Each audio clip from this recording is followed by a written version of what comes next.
All right.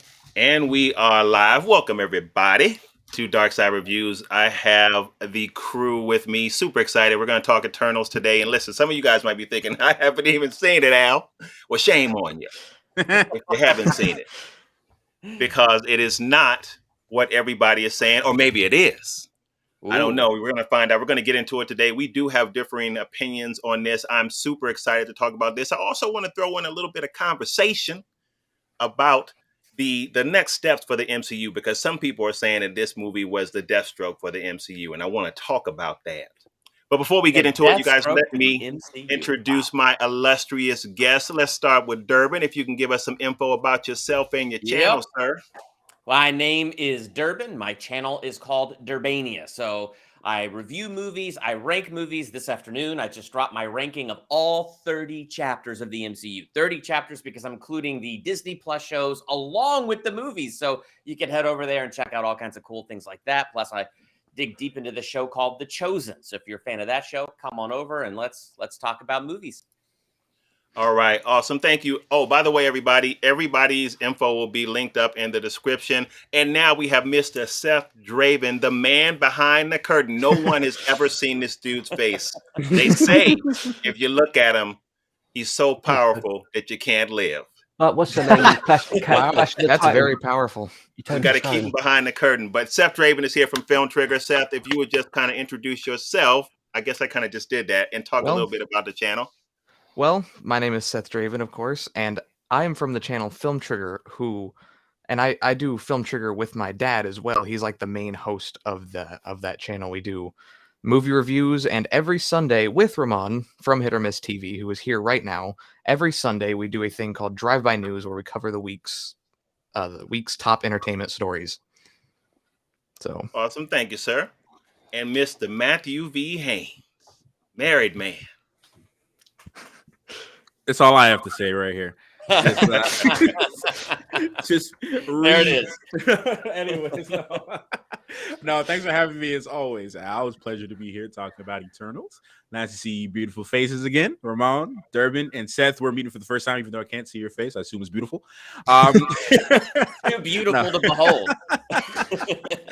No, thanks for having me here. You guys can find me Matthew Haynes and all that stuff, talking about how good Eternals is and being mad if you don't like it. Just a joke, but thanks for having me, man. Absolutely. And of course, we cannot forget the incomparable man from across the pond, Ramon. Yeah, so I'm Ramon. Got a channel called Hit or Miss TV. Do films, trends, news, and reviews, all that sort of stuff. And we do all these kind of chats. And life is fantastic. And Matthew really didn't like the Eternals, so let's get into it. Well, that comment's for you right there, Matthew. I don't know if you can see that on your screen. For Mr. Joel. Thank you, man. Congratulations. Matthew's a married So listen. man now. He is now officially Mr. Matthew. Official. So, all right, let's just jump right in, man, because, you know, there's been a lot of drama around this film. Seen a lot of reviews, seen some for it, seen some against it, most against it. And it'll be interesting because I don't know about your communities, but a lot of the Darksiders was like, I'm not even going to see it, Al, based on the reviews that I've seen. But I'm going to tell you, man, there's a lot to unpack here. And I will say that if you miss this film, I think it will be a mistake. This is one you got to see for yourself and decide for yourself. And this should be an interesting talk, right? Because we have some people on this panel that are very familiar with the source material. And you're going to get some opinions from people on this panel that don't know anything about the source material. So that being said, let's jump right in. And I just want to start with our overall thoughts about this movie. All right, Durbin, let's let you kick this off. Oh, boy. I'm kind of nervous now. Okay. Matthew's watching me. All right. So on my channel, I gave this movie a C+, which is pretty close to above average. But for me, it fell right in that average place. I mean, for people to say this is the Deathstroke of the MCU, that's way too far. I don't think it's a bad movie, but I couldn't connect to it. I couldn't connect to it like I could other MCU films. I mean, honestly, the mythology part of it, I thought was incredibly interesting. I love world building. I loved getting into the Celestials. I loved learning about the Eternals. But I think where it kept losing me is we have 10 characters we're trying to introduce all at once. And each of these characters has a character arc. And some of them were really interesting to me, but we could only hit the shallow end of it because we had 10 characters that we had to get through. And so I felt like every time we started to touch on something interesting, we hit the shallow end and we couldn't go deeper and explore the things that probably made it the most interesting. And then other characters like Jon Snow from Game of Thrones, like we'll get into this a little bit later, but I think the post-credit scene could have had impact if we actually got to know his character. I don't know anything about this character from the comic books, and the time that I spent with him in the movie gave me zero attachment to him. But that's kind of my overall problem with the movie. Not that it wasn't beautiful, not that the visuals weren't great, not that the sound design wasn't great, and not that there wasn't a great idea there. It just felt so spread thin that we hit the shallow end of what's really interesting, and I couldn't really immerse myself in it, if that makes any sense. Yep.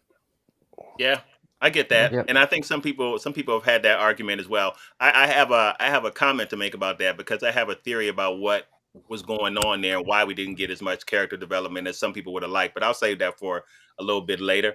All right, Seth, what do you think, buddy? I actually loved this movie. I'm not gonna lie, and I want to throw out there really quickly. I'm not someone who is familiar with the source material whatsoever. I've never read the Eternals comic books. I didn't even do any research going into this movie at all. So I went into this completely blind to who the Eternals were, and I thought it was great. I thought it did an amazing job explaining everything you need to know. Like, all the basic stuff. You know who the characters are. You know this world. You know where they come from. And I was hooked in the first 10 minutes of this movie. I was hooked. I knew I was going to love it, and I ended up loving it even more than I ever thought I would. And I thought it was great.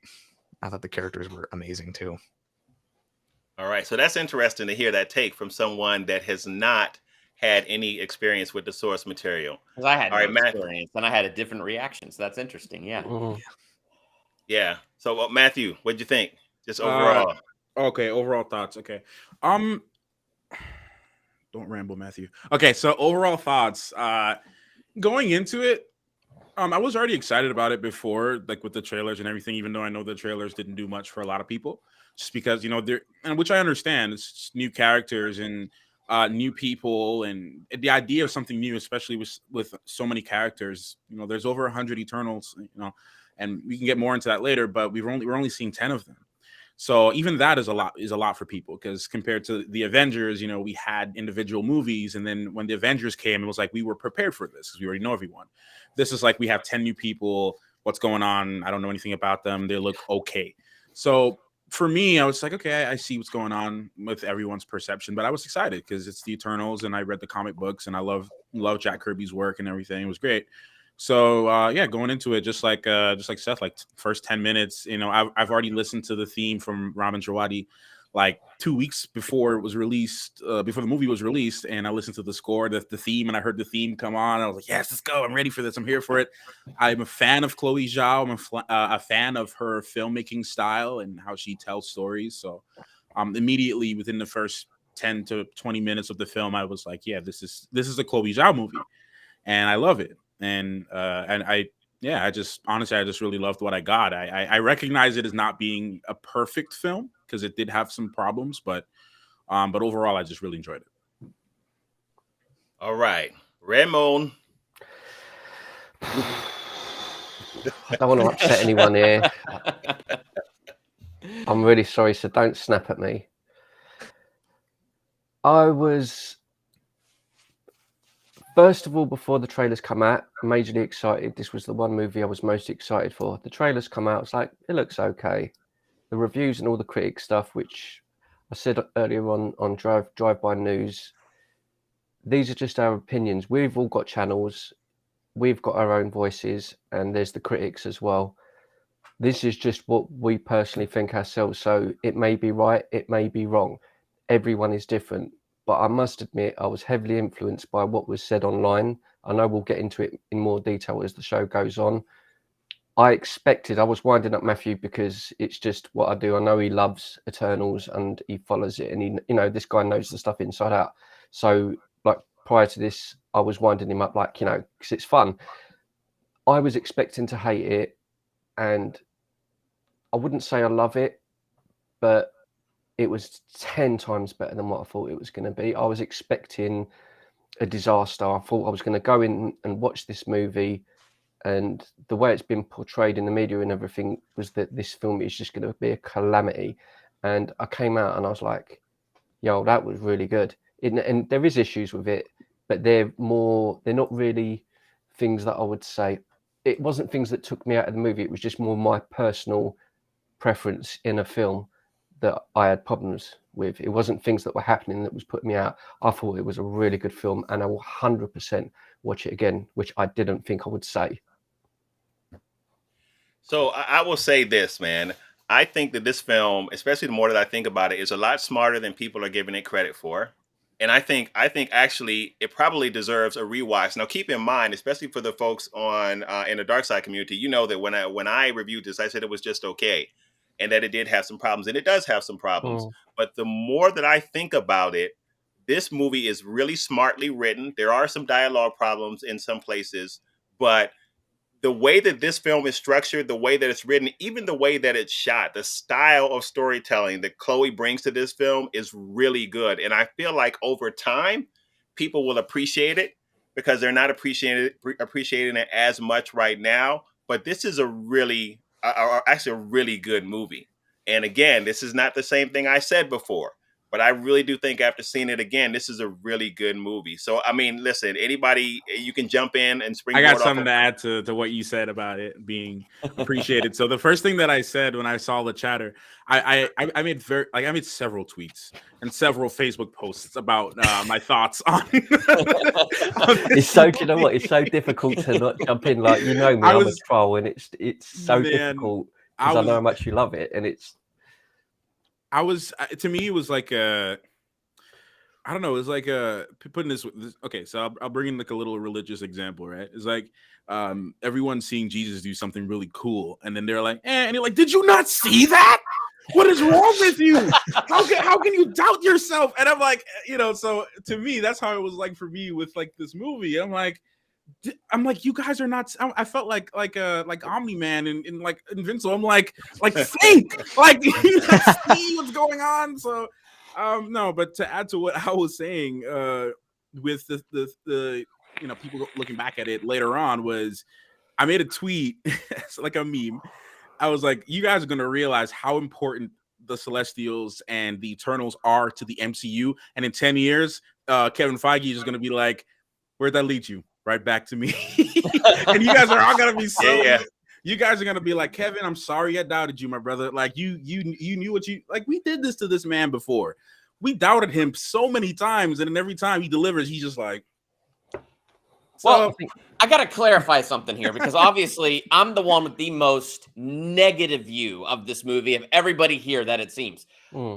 But that doesn't mean I doubt Kevin Feige or the MCU. And I said this in a podcast I did with Chandler Langley.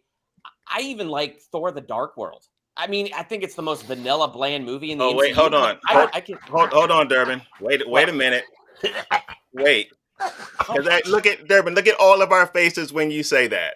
Well, hold on. I gotta make the point. Okay.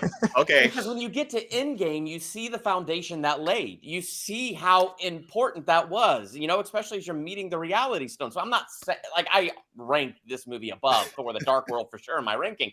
But I'm just saying that even though right now I agree with you, Matthew, I may not fully comprehend this movie.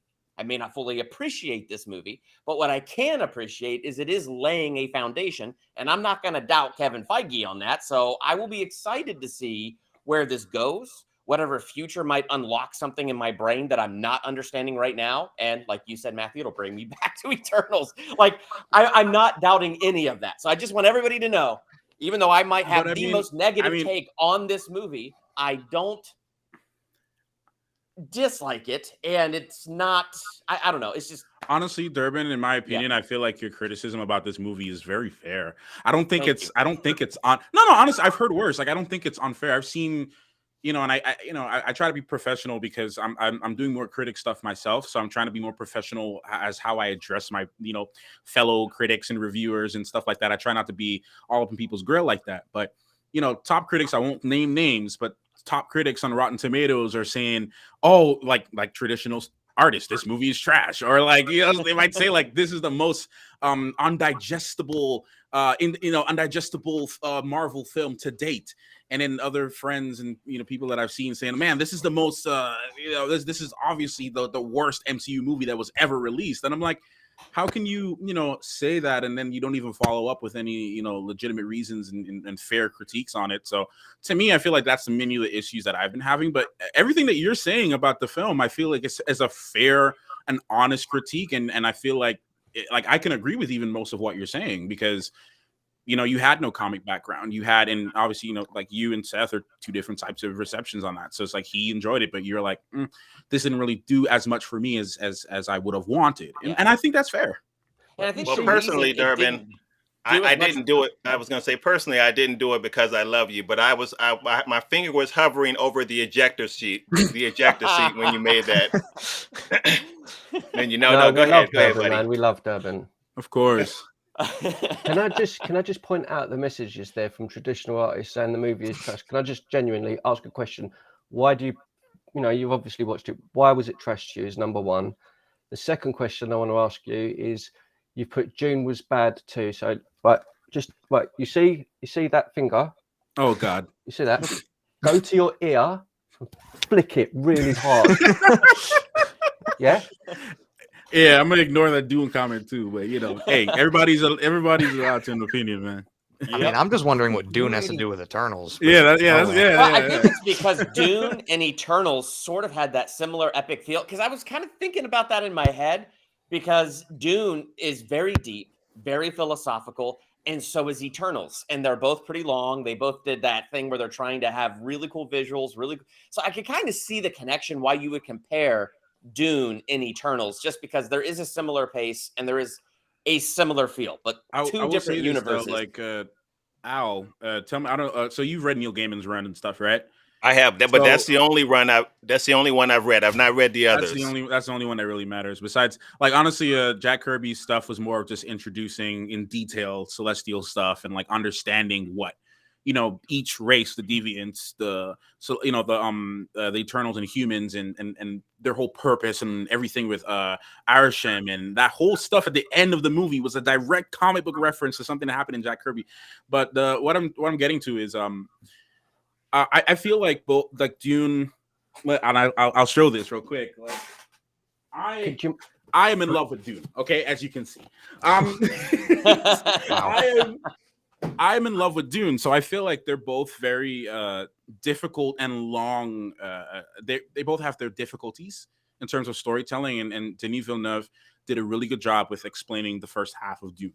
Yeah, but the Eternals, on the other hand, is also a very confusing and complicated and lengthy and deep story. Even in the comic books, you really have to reread them a few times and see other appearances to really get it. So I feel like both of those movies are both complicated in their own different ways, and Chloe Zhao and Denis Villeneuve both handled those films in the best way that they possibly could have, with complicated stories. Yeah. And I think one of my big problems with Eternals is the fact that I love like getting into mythology. I love that type of universe building and world building they were doing. Like, I mean, seeing the Celestials and learning about them, I thought was really cool. And that's why I think it stung more that we are being introduced to 10 characters and all that interesting stuff is spread so thin. I mean, for instance, what's his name? Druig. One of the things I liked was his ability to get into people's minds, and he could control free will. And I love the conflict that created. If he can control free will, he could end suffering, pain, and war. But like I said, we hit the shallow end of that. We only hit the shallow end of his conflict and what he was dealing with. And to me, that was something powerful that I would have loved to have dived into a little bit more. And then it's the same thing with Angelina Jolie's character, Thena. The fact that Athena comes from Thena, like all of that was so cool to me. And the mud thing, whatever was happening to her brain, the idea that her brain was breaking under the weight of those memories and they didn't do quite a clean memory wipe on her. All of that was interesting. But again, what that did to her character and what she was dealing with, we only hit the shallow end of that. But my best example is Cersei. When she grabbed a hold of that deviant and turned him into a tree, I thought that was cool. But when everybody was shocked by the fact she turned it into a tree, I went, why y'all shocked? She turned a bus into flower petals. You've known her for 7,000 years. And so they had to explain it a little bit. But it's like, for me, here, everybody was impressed by that except me. And I'm going, okay, so I'm the odd man out here. I don't understand why that's impressive. She turned a deviant into it, and I still don't know why that's impressive, or why she couldn't turn something like a deviant into a tree. She did mention, they did mention it a little bit early in the movie when Dane Whitman, Black Knight, he was saying, "Can you turn me into a giraffe?" Because she's a changer. So there's another thing I kind of wish they touched on in the movie. Is there are different types of classes within the Eternals. There are movers, and then there are changers, and there's different people who can do different things. So Cersei is considered a changer, so she can do transmutation and stuff like transmutation or whatever. So at the time when she was like, "Oh yeah, I can't change people into things. I can't do that." She of herself didn't even know she could do that. So that's why everyone was like super shocked about the fact that she was able to turn a deviant into a tree, because she was never able to do that to like a living organism in that way. Okay. Within the confines of the movie's rules. So that part didn't really confuse me as much.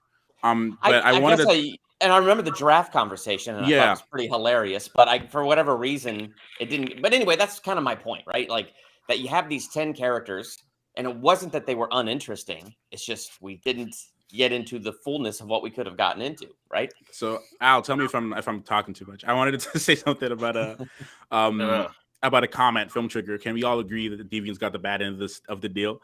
So what I wanted to say about that was this is one of my negatives about the film. I don't like what they did with the Deviants.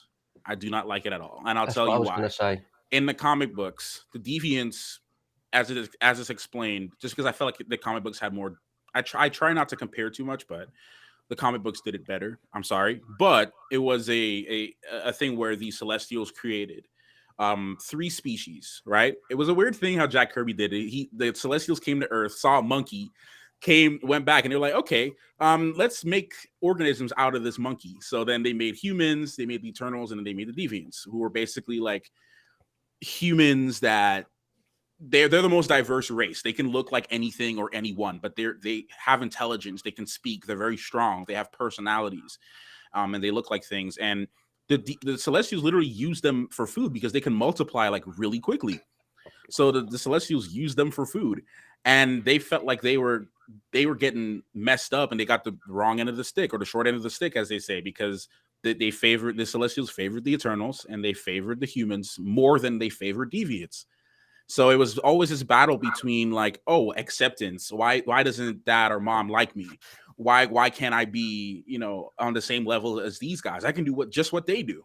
So I felt there was a lot more complexity within the comic books that was missing from the Deviants in this movie. They just kind of turned them into animals, and that I personally wasn't a fan of that. But I think you bring up a good point there, and that's what I meant when I talked about the complexity of this story. So it depends on how you were seeing this film and how you're taking it in. And I do feel I don't know if the word bad is the right term to use, but I do feel like the critics kind of soured folks on this film from the jump.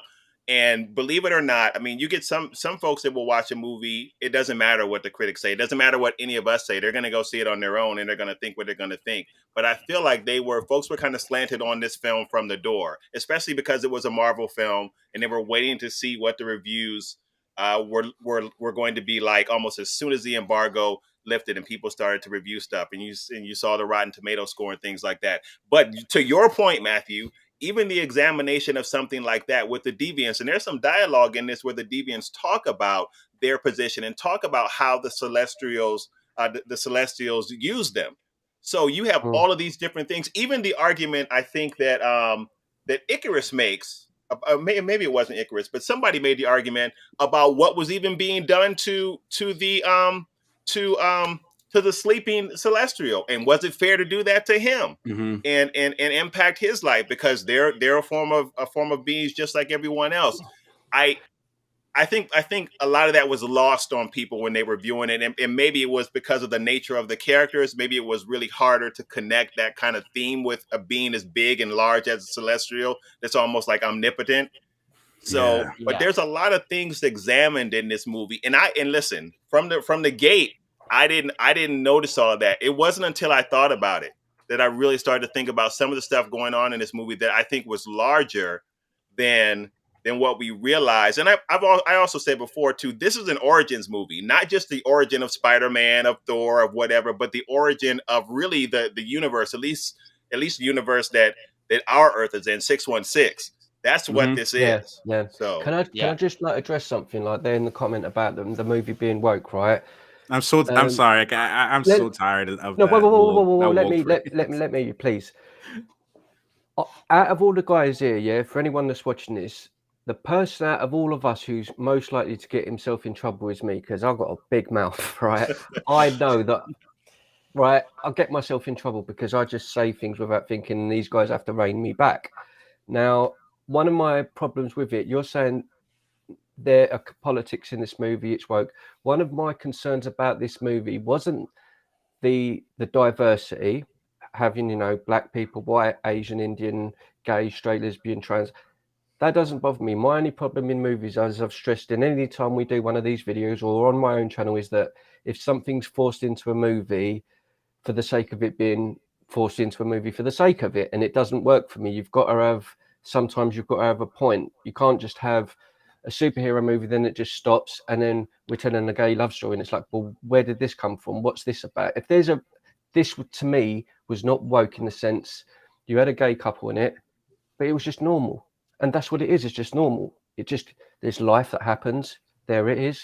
Carry on with the film. To me, it didn't. The way it was portrayed in the media is that all of these things are going to pull me out of the experience of the movie, and they're not the things I had a problem with in the film, because it wasn't forced down my throat as much as I thought it was going to be. The problems I had with the film is like Matthew's, like the deviants I had a problem with.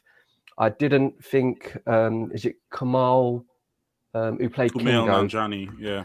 I wasn't keen on his performance only because I wasn't a fan of the particular comedy that he was using in this movie. That felt like that belonged in like Ant-Man or Guardians of the Galaxy, because I was so into the movie and like what was going on. The jokes just didn't hit for me, and it might have worked better in another film, but that's just my personal opinion. But in regards to the woke and stuff, I was just like, there's a lot more films out there, my friend, that are a lot more in your face than what this was. To me, I just didn't see it as a big deal. I really didn't. I'll rein me back if I'm going too much. The only reason I try not to talk about these controversial topics too much, just because they can. I don't. Okay, let me preface this. I'm not really like heated or anything like that. I just want to clarify that. But the only reason I'm bringing it up is because it's the main subject of the film. That's like a main discussion point as to why people don't like this movie. So that's the only reason I'm going to address it. But the whole thing with about there being politics in the film, I really need an honest explanation, please, because my idea of politics is completely different to what you may be saying. Because I feel like a lot of people, I've been seeing this online a lot. People saying, "Oh man, there's clear politics in the film. There's so much wokeness in this movie," and I'm like, "What do you like? Did we watch 3 different films? We watched. I was one of them, Matt. I'll be honest. I played devil's advocate. But what are the politics though? Like, what are no? Politics, what I'm saying is, I that's was the one question of them. I really want to know. I'm saying I was one of them in the sense before I watched it, because I've seen all these reviews and I'm seeing it. So I'm going by what I'm seeing online. So I think people are very, very influenced. I know. But you get what I'm saying now? Like, do you guys understand what I mean with the whole? Like, what politics? Like, I'm genuinely, I honestly, because when I went into this movie, I went in looking. I said to my wife, I was like, man, all right, let's see what people are arguing about. Let's see what this is about. So I intentionally, went in looking to find problems. I'm like, okay, maybe someone can be mad at this. Maybe someone can be mad at this. But I just don't understand what the politics, I what think the a lot of it. politics are.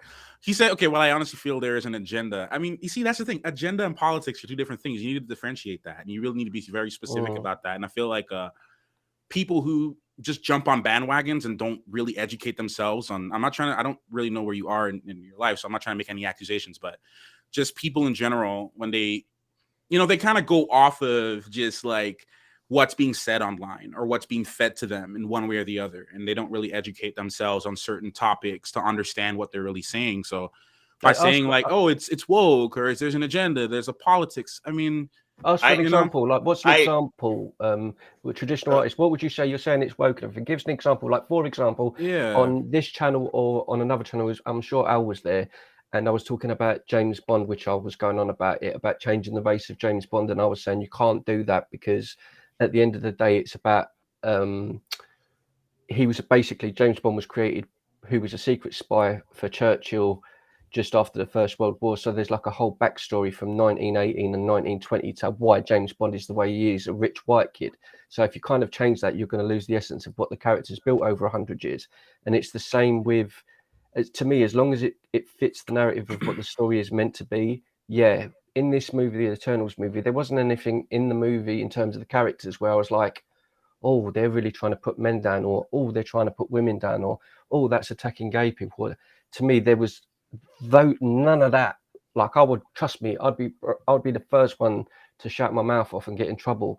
But for me, the problems I just had was just typical MCU things, like, oh, I didn't like some of the jokes, or I didn't like this or that, but it wasn't the stuff that's being portrayed online. And so that's why I'm saying people should watch it for themselves and make up their own mind. So let me just jump in and chime in. And chime in. All right, so I got to turn the hat backwards. So now you know my thinking cap's on. So let me just jump in and say something here that might be food for thought. So when we talk about agendas being pushed, and there may well be an agenda being pushed in it. It may have been very true that Marvel concertedly decided to diversify the Eternals. It may be very true that Marvel concertedly decided to put a same-sex scene in this movie. So here's the thing that I would have you think about. Just because you see stuff like that in a movie, it doesn't mean that necessarily you have to agree with it. Maybe you don't. And that's fine. But when you say agenda pushing, it's one thing to say that an agenda is being pushed, and it's another thing to say that something's happening in this film that I disagree with, and that might not necessarily be necessarily. Yeah, we might view that as agenda pushing because it's holding a position that we don't necessarily agree with, and that's just going to be there. People are going to have variances across what they agree with within films and what they don't, and it'll be for a wide range of reasons. It could be personal beliefs, it could be religious beliefs, it could be for whatever. But the point is, I think when people say agendas are being pushed, it is because they're seeing things in movies that they're either not used to seeing, or with the whole, for example, when we talk about the whole issue of the swapping, like the race swapping and things like that, honestly, and I think Matthew and we talked about this a little bit. Had we not been in the climate that we're in right now, and these things have been, and the race swapping and stuff had been done, I don't think people would have noticed it as much. I really don't. I think that it would have been, if the performance was good, they would have enjoyed it. So, that's kind of that's kind of what I think really agenda is about. Okay, all of these things, these norms that we're used to now are being challenged, and we're seeing that a lot more in front of us. They're pushing an agenda. And again, I want to stress here, I'm not trying to say you have to agree with it. Maybe you don't. And I'm not trying to say that you should. But I think that when people are saying agendas are being pushed, it is that we're starting to see more of what we normally don't see, or we're starting to see more of what a lot of people have been harping about. Now we're starting to see it in films. If that makes any sense. I feel like I was kind of all over the place. That makes a lot of sense. Yeah, I think you're right. I think there's a difference. What you're trying to say there.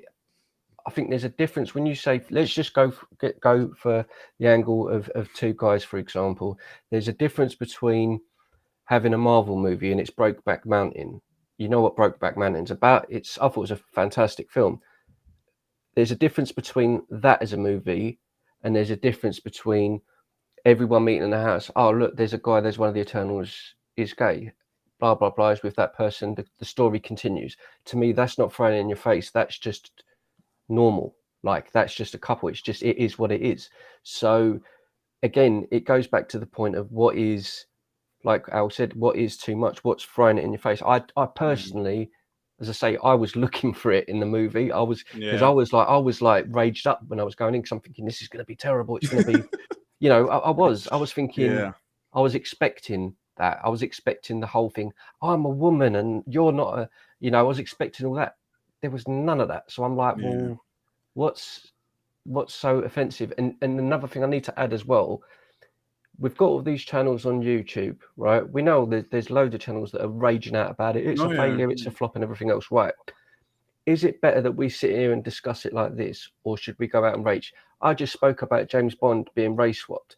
If I said something out of spot, one of these dudes would say something to me and go, no, this is this is that, and we'd discuss it. There's no need for it to get stupid. Like crazy. So is it better to have it a discussion like adults? Like I've just asked you, traditional. Give me an example, bro. Like, say to me, like, this character was this character, and I go, oh, okay, cool. That's why you feel like that way.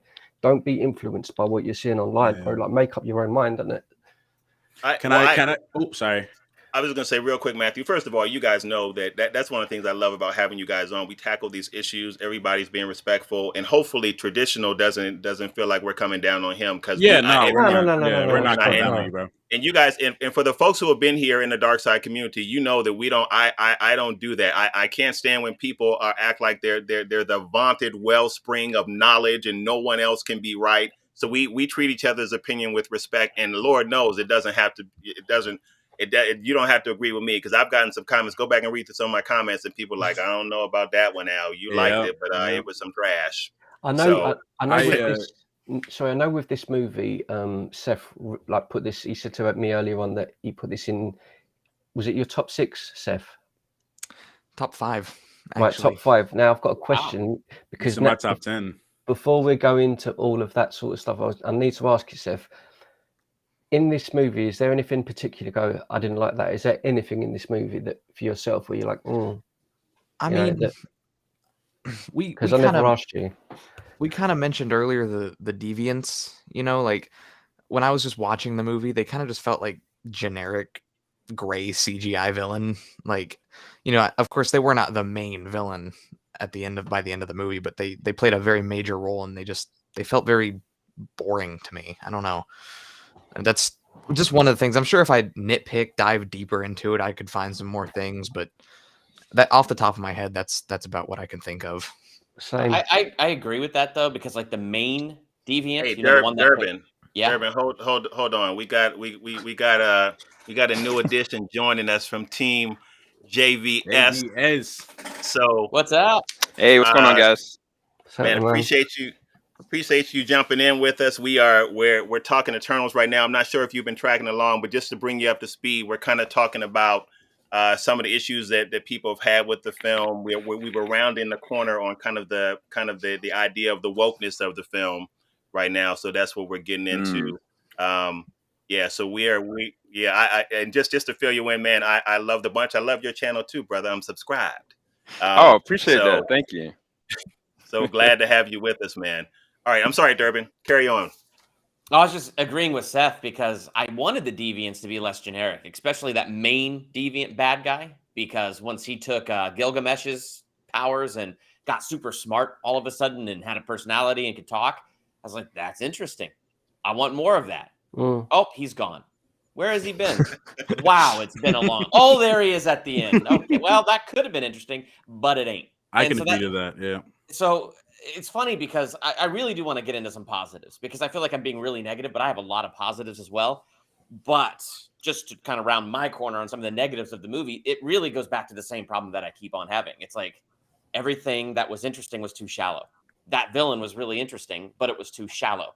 And so I wish either this was meant to be, I don't know. I wish it was a Disney Plus show or something. I mean, how cool would that be? I was actually going to say, sorry, but quick, I'll be very, very quick. Yeah. What I was going to say, man, is I know this might not be everyone's decision or choice, but as I was watching it, one of the few things I would have picked apart. I would have probably said I might have preferred part 1 of it this year, part 2 of it next year, and have 2 movies that are around 2.5 hours, because there's 10 of them. Like the Gilgamesh and Thena, I love them. Like I love them two together. Gilgamesh was my favorite character. I love dude's amazing, mate. He's amazing. And I was expecting a bit of, I don't know if it was going to be a love story, or if there's going to be something about how with her losing her mind, some moments between them. And I thought, right, we're going to get some of that.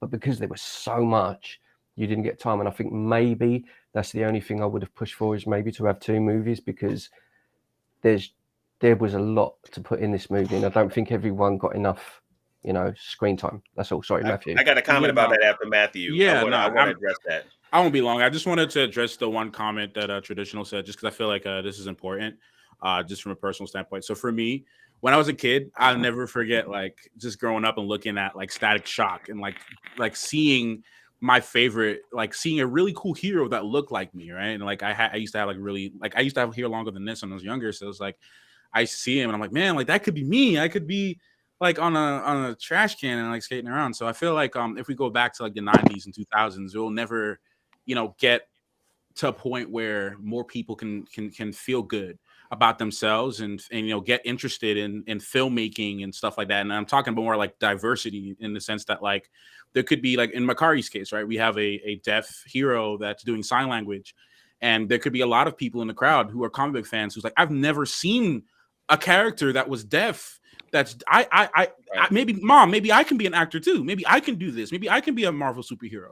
Right. Or like, obviously any person of color, whether they're, Indian, South Korean, Pakistani, Black, gay, whatever, like everyone, I feel like representation really is important. And I do feel like people will push back, and it's expected, and not everyone's going to agree with it, which is fine. Everyone has their own life, things they go through in their lives or whatever. But I just wanted to say that, like, I feel like it's important, just because new people, new fans, new kids who are growing up, they can see more of themselves and their friends.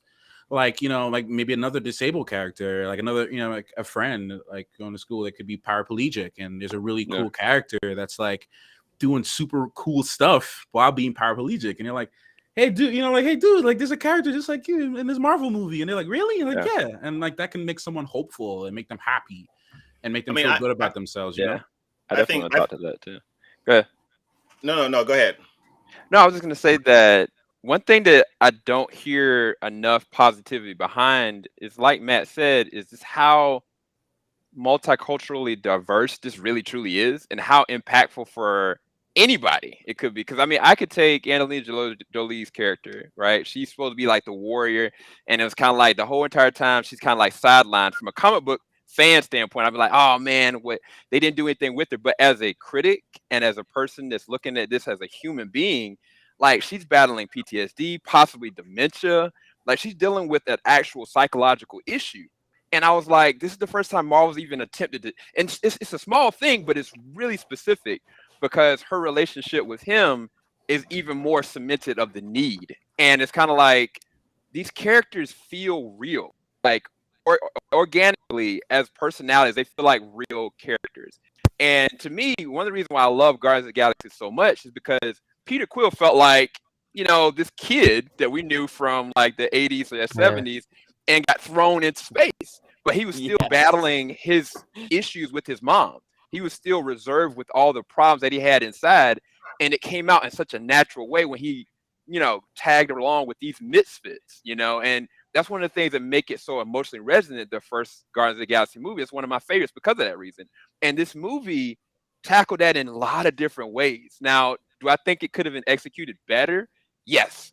Do I think every single emotional moment where somebody maybe died, or like even Angelina Jolie's moments where she's about to like kill some of her family members, they immediately spark to a joke.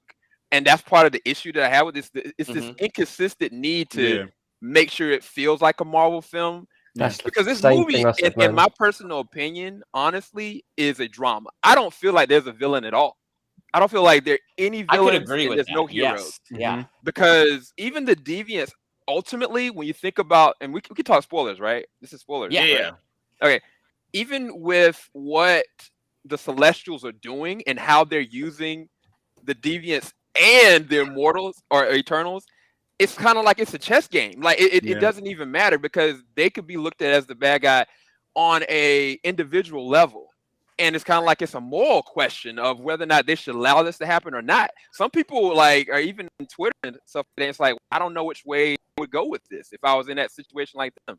And it just makes for a very interesting character-driven moment. That's why I think so many people love these characters, are driven towards these characters, because Chloe took time to dissect them. Now, do I think that if it was broken up into multiple movies or a series, would it organically work better? Yes, but the problem still goes to, would Marvel or Feige choose to be like, well, we got to lean into comedy, we got to lean into this? I don't know. A lot of the series that have been coming out have been really straightforward, like serious, with some jokes here or there, but I don't know. It's just the inconsistency of real raw drama that I've waited for Marvel to tackle, and then kind of deviating from that and going like hop skipping. And I think that's the real core issue that I have of it, because if they would have just leaned all the way into it, this couldn't be, in my personal opinion, one of the best Marvel films they've ever done. And I'll say that to anybody. But go ahead. I'm sorry. I apologize for going well. That was a really good point. Yeah, I mean, you hit on so many things that I've been saying, is because you're hitting on the stuff that is really interesting. What Angelina Jolie's character was going through was relatable. It was interesting. I wanted more, but there's 10 characters in one single movie. And like you said, they throw a joke here or hit the shallow end of it there. That's my problem. It's not that it's a bad movie. The movie was interesting. The philosophical and theological stuff going on behind the scenes was really interesting. And so, I just wish we had more time to dive more into, because, again, I'm going into this cold. I don't know anything about Eternals, but what I was getting was interesting, but we are only hitting the shallow end of what's interesting, and I was frustrated. Yeah. Can I do that? Like sorry. Can I do I was going to say, first of all, is JVS, is your first name Jarrell? Nope, it's Sam. But Okay. Jarrell is a good friend of mine, though. Okay. So, yeah. Okay. Now I think you bring up a good point, and what I said earlier before you got on is that this movie, it really excels in storytelling, more so than I think what we give it credit for. Where I think Zoe had a little bit of an issue is she is, and Matthew and I talked about this a little bit earlier. She's still kind of trying to, I feel like in this film, getting her feet wet with just kind of the Marvel structure. And I think that that's where she's missing some of those elements. And had she hit some of those beats, I think that this film would have come off a lot better than it did. But I feel like this is a newness of her directing a Marvel film. I don't think directors, especially, and I'm talking about some of the heavy hitters, I'm talking about like some of even the Scorsese's, appreciate the difficulty of an adaptation from a comic to superhero film and to make it well. Yeah. It's easier to tell other types of stories, but when you are telling a superhero story, you're also trying to give grounded characters, you're also trying to give emotional weight to the script, and you're also trying to make that come across as cinematically viable. That is not an easy thing to do, Not at all. and do it well. And I wanted to add to that about Chloe too, because I watched Nomadland. Like most of us probably seen it, some of us haven't seen it, but like Nomadland is such a fantastic movie. By the time I was done with it, I'm like, man, she just took me. I felt like I was friends with this woman. I felt like I knew her so well. It was so intimate. It was so beautiful. It was well crafted. It was just everything about it. And I just love the fact that she edited that movie herself. I mean, to me, I think that's just amazing. But when I watched the Eternals, I was seeing Chloe's stamp all over it. Everything from the natural lighting to the way how it was shot, and even the the direction from, to the cinematographer as well, who's the same guy who did all the other movies. But the thing that got me a little kind of upset about it was, every time I see Chloe doing like, this is Chloe's child, this is her doing her thing. When I see the jokes, some of the jokes worked. I'm like, okay, that was Kevin Feige. That was somebody else. That was a producer. I'm like, why did they ruin her flow? She's doing so well with this. And I'm like, I feel like if they really gave her 100% of the storytelling and just let her do her thing, most people probably would have walked away from it like, because not everyone liked Nomadland. They were like, this is not for me.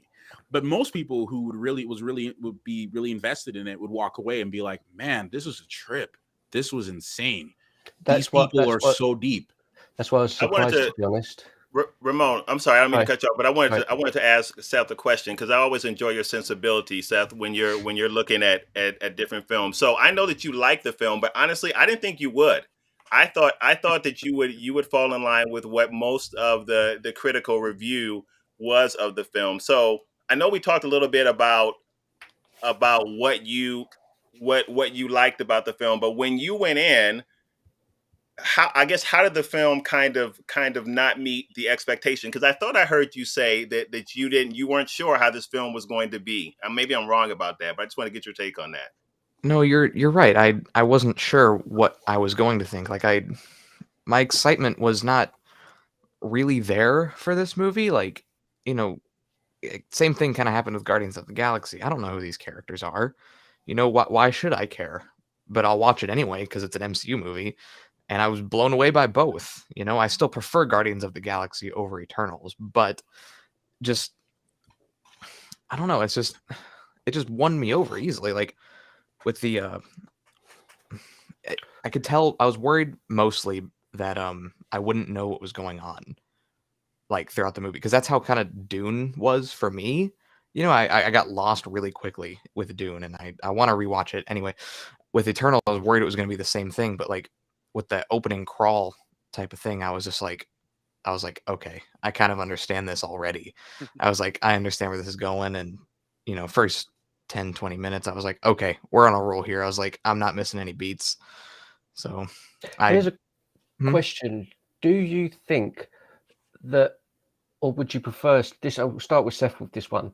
Would you prefer if they say the next movie, say Spider-Man's obviously done, they're reshooting some of Doctor Strange. Would you prefer them to go more in this direction or with the traditional MCU kind of style, like the jokes and would you rather have something again like this?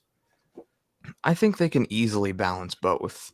I don't think they have to choose which direction they're going to go. I think they can easily have a good mix of both type of movies because we have this and Black Widow releasing just a few months apart. These movies are nothing alike, even in tone. Black Widow is, I don't want to be mean to Black Widow, but Black Widow is your typical kind of Marvel movie. It's like it's kind of in the middle. It's it's got the corny Marvel stuff. Other than the sister, like doing the hair flick thing, which was I love that. Like this, you have Black Widow, which is like one of the more generic Marvel movies to me, and then you have this, which is very different. And I will say this movie is not as different as people are saying. Like people are like, oh, it's nothing like an MCU movie. It is. You guys have touched on that already a little bit. It is still an MCU movie, and it still kind of feels like an MCU movie, but it makes itself different enough to really be a standout, whether that's a good thing or a bad thing to you. And yeah, so bottom line, I think you can have a really good mix of both sides of the MCU. Because that works really well as well when you think about it long term as well. Because if you've got a movie like this, we're sitting there discussing it, everything that was in the movie. Oh, is it diverse? Is it this? Is that? It's discussion. But then straight after this, we can have a discussion about No Way Home, and we just know it's just going to be out and out action-packed fun, and it's going to be more light-hearted. So it's, you're right. You can do both. Yeah. Well, don't do Spider-Man like you do Eternals. You gotta let Spider-Man be Spider-Man. Well, yeah, so, let Spider-Man be Spider-Man. I think you gotta have that nice mix of both. I want my fun Guardians of the Galaxy I like the MCU formula. I know people might be tired of it. I like it. I like the stupid jokes. I think it's a ton of fun. But I also like giving more weight to things and getting deeper into things. And that's what I respected about this movie is I do respect that this movie is different. It's a bit more epic in scale. It's dealing with bigger, deeper things. And I like the weight that they gave to it in the movie. Even if I wish we got deeper into things, I still respect the tone that this movie had because it's not Spider-Man. It's different. So, yeah. Eternals. Sorry. No, go ahead. That was poorly timed. I don't know who was first. I'm just gonna relate to whoever's going. I was just gonna add to what both of you were saying. Yeah, I agree. I mean, Spider-Man. You got to see web slinging. You got to see all that stuff. But I think the Eternals is a perfect choice to do a really deep story for it, just because I think at the end of it all, like really at the heart of it, what Jack Kirby was trying to create when he created this was acceptance and finding out who you really are and really trying to figure out your place in the world. Because you look at really deep stories between deviants, Eternals, and humans all constantly at war with each other, trying to, you have these godlike people that seem like they're the chosen ones, but really deep down, they all have their own deep issues, just like the other two races, just like the humans and just like the deviants. They all have their issues that they're dealing with, even though they may seem to be on paper more blessed than the other races. So I feel like at the end of the day, comic book wise, they are a deep story, and this was the perfect characters to choose to do that more dramatic side of the MCU. Can I troll all of you with a question, Al? Do you mind? Oh, It's a good question. I think it's a good question, but I just want to wind Matthew up. Oh, boy. I know that the directors come out and said there was influences of Man of Steel recently. Oh boy. No, I'm not trying to dig. I'm not trying to dig. But I don't think it's a negative, to be honest. But do you think that they attempted or was influenced by the obvious Snyder movies? Because you remember the scene with Icarus brings back Salma Hayek's character. Do you remember back to the house, and she puts him down and then he gets on the floor and screams and his eyes go off and everything? All I could think of, you know what I'm going to say? Hey, brother, yeah.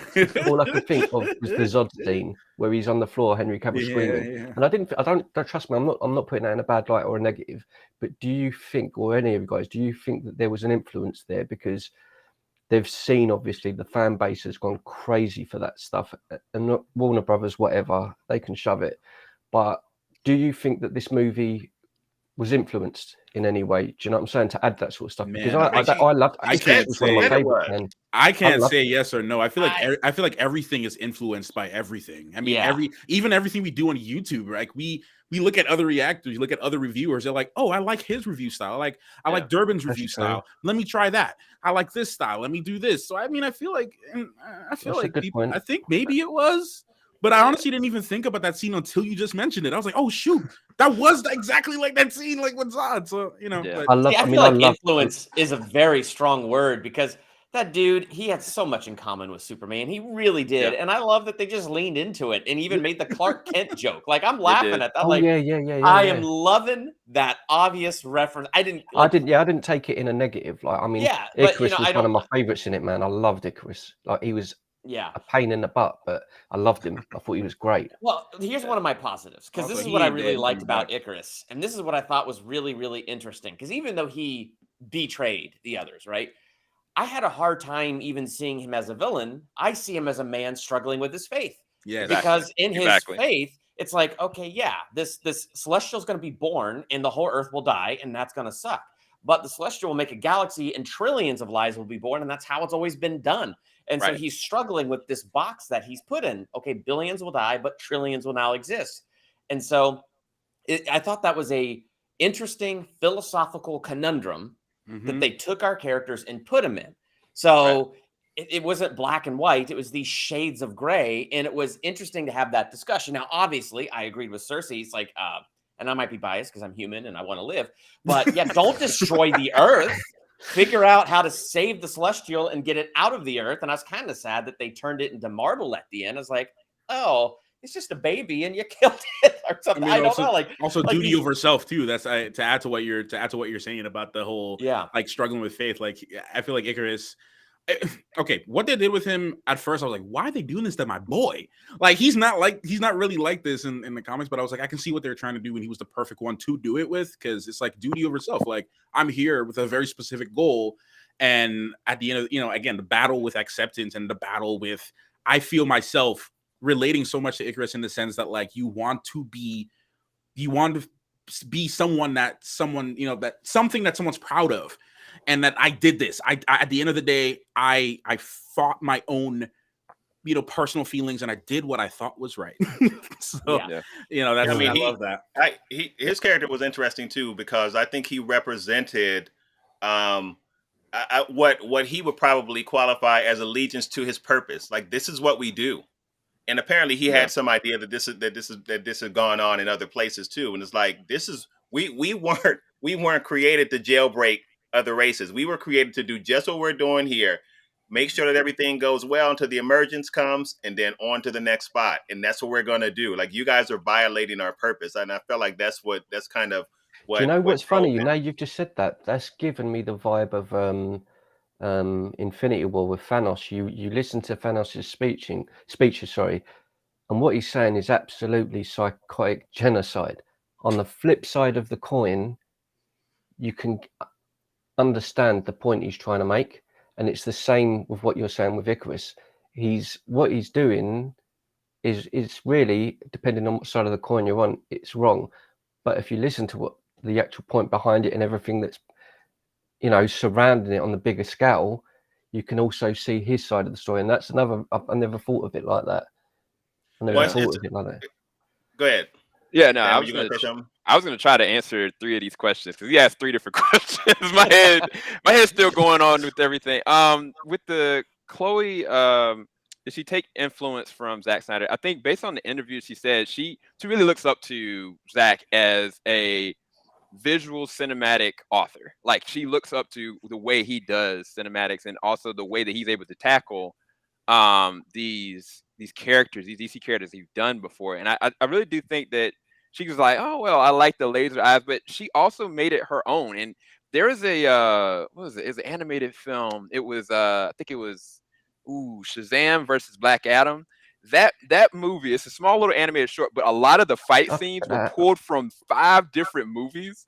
And it's just crazy how they just kind of added them in there. But I mean, I think that like Matt said, all these different films are influenced from somewhere else. And these characters, you know, even though they predate with Kirby, but I mean, some of this has already been done before, and I think she's just trying to make it her own spin. But the first question you asking, is there room for movies like this for Marvel moving forward? I felt like this was long overdue. I've been waiting for them to really truly make not gonna say like they got to make like a Joker rated R film, but DC did it. You know what I'm saying? And I think that this could have been their idea. And I think the intent and the attempt was done very well, but I really wish they just would have went all the way for it. And I think that's the only issue that I had with the film, because I was like, there's room for this. Just do it. Like, just let her do it. Like, one of my good friends has said, and I can't believe he said it, Lucas, he was like, you know what?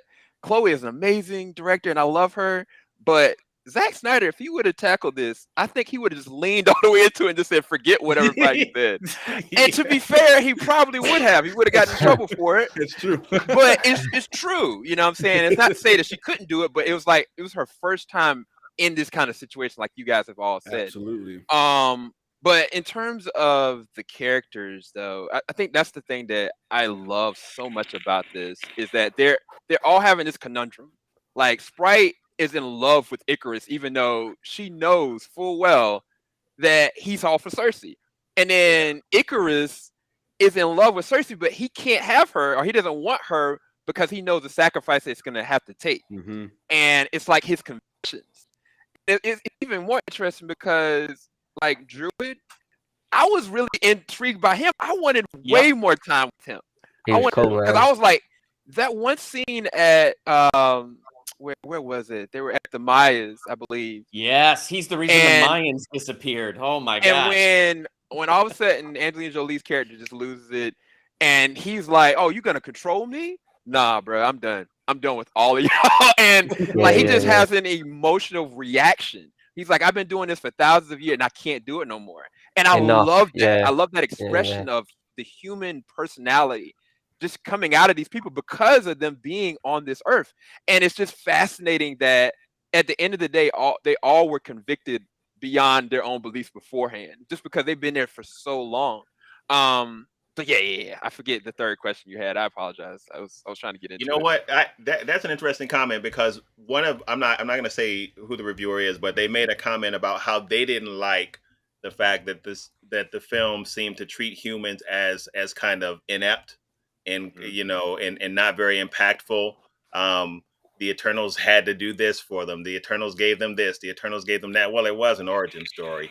But one of the things that I agree, Sam, with what you said, is that you could see, despite the fact that the humans were much less powerful than them, but you could see the impact they had on the Eternals just from them spending time. And with Ajax, you could see the impact that they had with her, like what they did with Thanos. The fact that they were able to do that with someone like with the likes of Thanos, you could see that they were impacted by these lesser quote unquote beings. So, and I thought that was fascinating to see that too. So this is what I remember. The third thing, y'all started talking about Thanos, and I want you guys to all answer this honestly. Most of you guys knew that Thanos is an Eternal and a Deviant, correct? Right. Yeah. You know he's half and half. So, okay, I don't know how to ask this question nicely without it coming Then off ask as a it negative. me. Just do it. So we know that was the spark that put all this in motion. And they said that they weren't going to get involved, right, with any of these things. But Thanos is technically half deviant. Why would they not do anything about any of it, right? But even deeper than that, which I felt like would have been a strength of the movie, is that these deviants are so like vicious. And it looks like the Eternals are just weak, honestly. A lot of the time, they're getting milli-whopped by these deviants. And a lot of people was like, well, who cares about the Eternals if this is? And I was kind of like, well, Chloe, one thing I wish you would have done is showed the difference of power set. How much would it take to actually kill 100%. An Eternal? What is the difference between a half deviant like Thanos is and a full-bred deviant, right? And I was kind of like, that wasn't something that was shown, and it could have been a simple scene. Maybe Thor or maybe like Thanos, interacting with one. Like, I think that was one thing that was missing from this. That to me, it would have left a lot of people that look at MCU as so important. They'd be like, oh, whoa, they are way more powerful than I could have given them credit for. Because the whole entire movie, we're just seeing them fighting deviants. We don't see them and what they truly are and what it takes to really, truly kill them. And I felt like that was a misstep. But then I'm also curious you guys' thoughts about like the Thanos treatment, why they didn't do anything about Thanos being half. Can I add to that too with the whole thing with the Treat the Eternals? So that's one of the things I loved about Neil Gaiman's run in the first two issues of Neil Gaiman's run of the Eternals. That question was actually demonstrated to us when you had two deviants try to kill Icarus, right? And they had the hardest, two of them tried to kill Icarus, and they had the hardest time trying to kill this man. This dude would not go down. It was like near impossible, and it was they finally was able to do something for him, and then he was able to regenerate. Yada yada yada. Eternals are coming back. Okay, they're not dead. But to answer your question, my opinion on the whole Thanos thing, I feel like this might just be an excuse answer, I guess. But maybe they didn't know. Maybe they were just too in there. Because I honestly don't have an answer for it. I haven't even thought about that until you brought it up. But I guess I can see them doing, a BS right around and be like, oh, maybe it's so deep hiding down. They had no idea that Thanos was half deviant. The reason why I asked the question, because it would take a half deviant to escalate this to this point anyway. And I was like, this is a perfect moment that they have to get involved, but it's interesting you bring that question up, because I wondered that too. As a matter of fact, I remember as soon as I heard them say that in the trailer, I'm thinking, but wait, if that's the reason, then you guys should have gotten involved.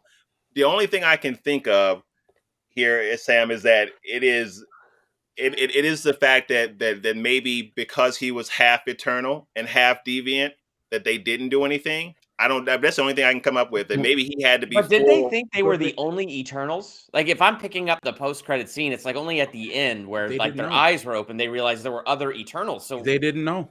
Because in the MCU, they got their, as they explained, it's different. Well, it's not that much different in comics. It's just they get their minds wiped. Matter of fact, in the comic books, every time they're reborn or remade in Olympia, and actually Olympia was on Earth. I don't know why they made it a whole thing. But anyways, so anytime they were remade, their memories were wiped. They didn't really remember anything, period.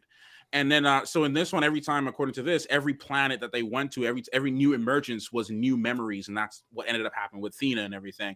But what I was thinking about with Thanos, though, what if maybe within the MCU's rules, maybe Thanos isn't a deviant? Maybe they're not going to do that. Maybe they're going to maybe change that up somehow and be like, he wasn't a deviant. But obviously, he has some eternal blood because, as we saw in the post-credit scene with, Eros, also an eternal.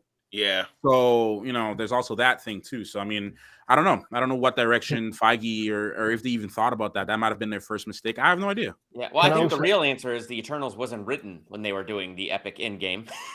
That's true. Yeah. Can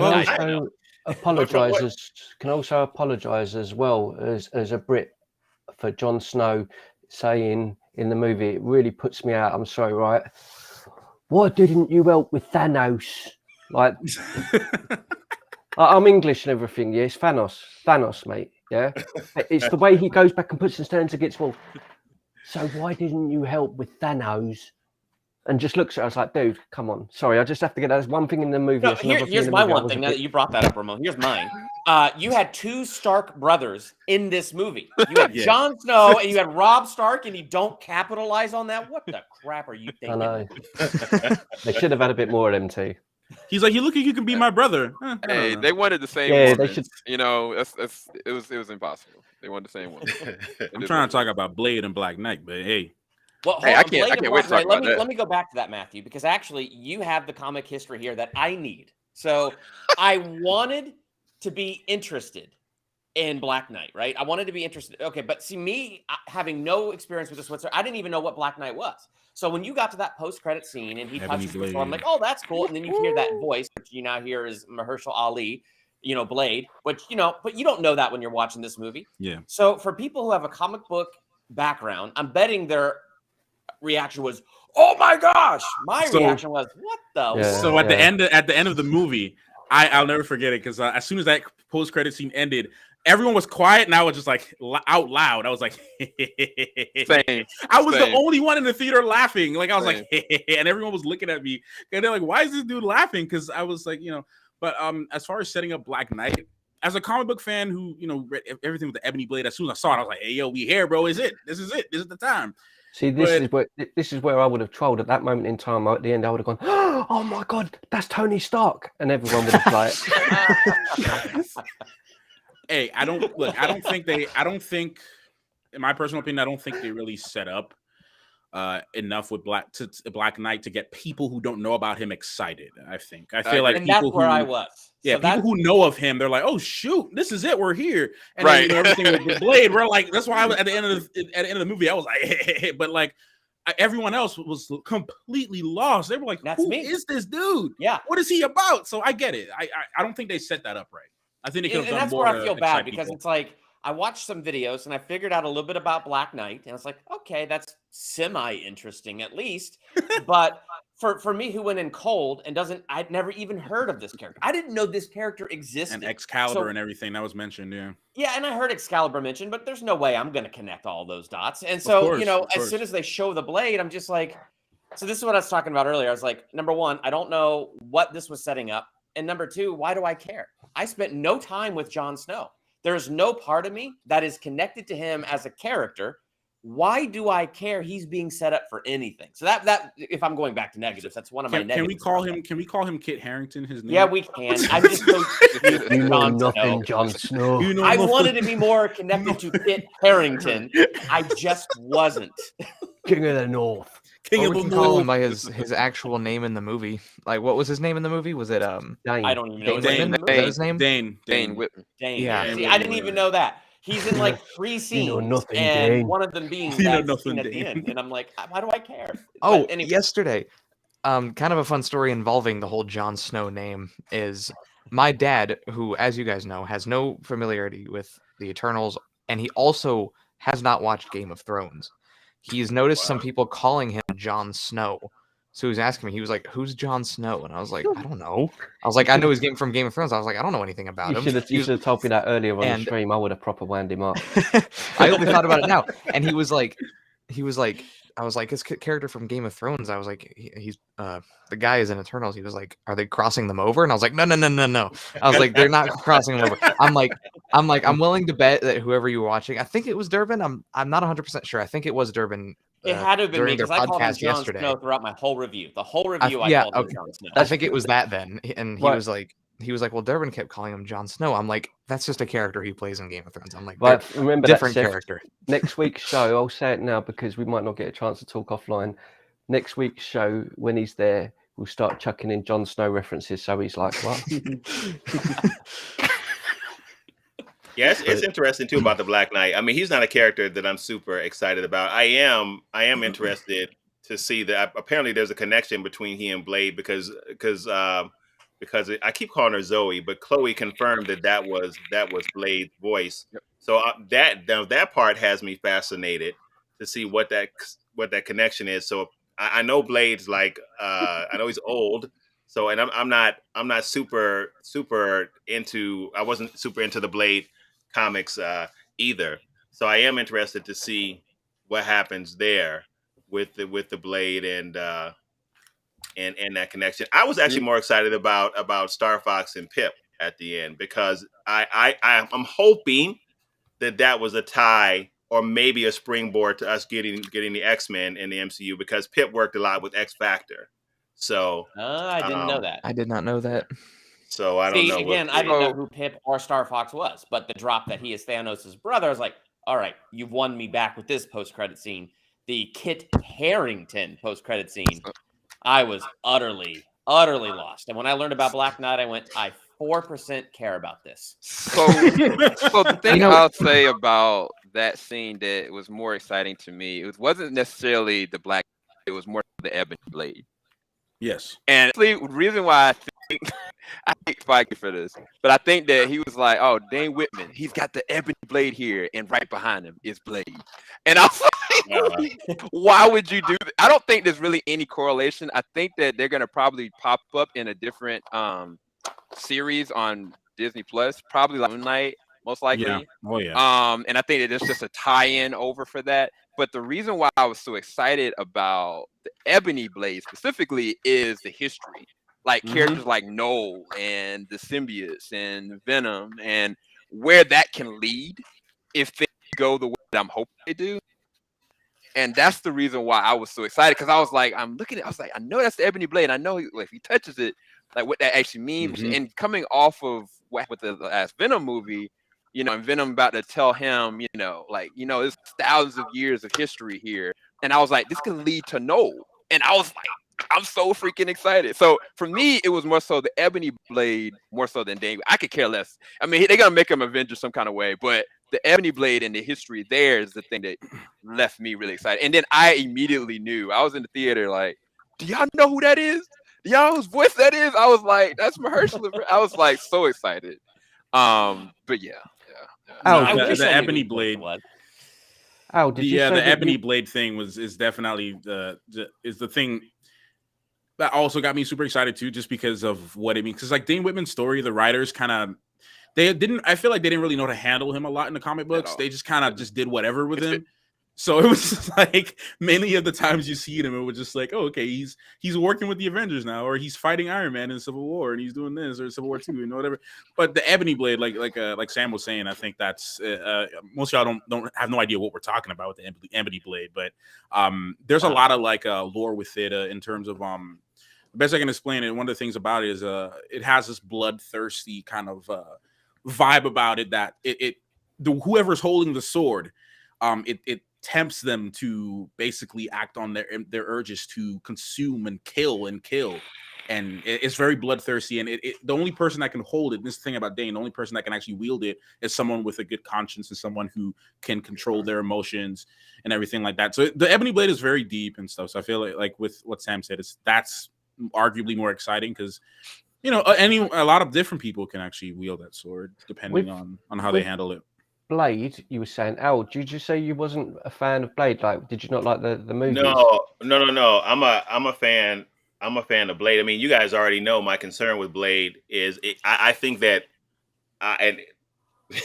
so I think that Mahershala Ali is probably going to bring some great stuff to the role in terms of in terms of the drama. I'm worried about his ability to execute the martial arts properly. I've said this before, and that's one of the reasons why I liked Snipes. I can't even think. Thank you. Yeah, Wesley Snipes in it, because he is a legit martial artist, and Mahershala will probably be fine. I mean, he'll if the choreography is done well enough and he's able to pull a lot of it off well enough, it'll probably be fine. But that was my biggest concern. I mean, you saw the Moon Knight stuff with Oscar Isaac, though, right? Yeah, man, they had it moving. So if I feel like it really all depends on the trainers they got for them, the choreography, and whoever the stunt guys are. Honestly, like, because Mahershala, he's built, he can do it. Yeah, I mean, he might. They just need the right trainers.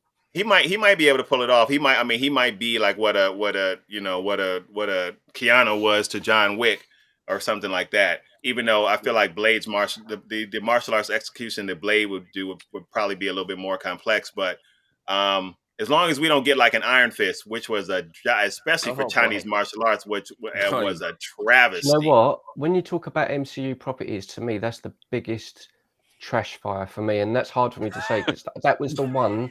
No, for real. When that Daredevil come out, Punisher come out, and I was like, yo, they're on point here. Like, they're proper going for it. And I'm like, Iron Fist. I'm like, this dude's gonna go mad. And then he come out, right, what we've got to do is we've got to find Kun Lan. No, it's the hand. Oh, but I've got to see the hand because it's Kun Lan, but I've got the hand. Yeah, but what about the hand? Well, it's the hand and Kun Lan.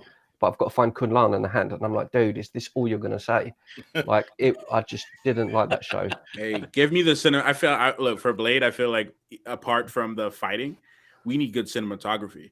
Give me the guy from Ip Man. Give me the guy from Ip. Give me the camera guy, the cinematographer from Ip Man. And then give me the, because the way. I love those Ip Man movies. More than just the fighting, because you can have really good choreography and your camera is shaking and the camera guys are like, I feel like you need someone with some real stable,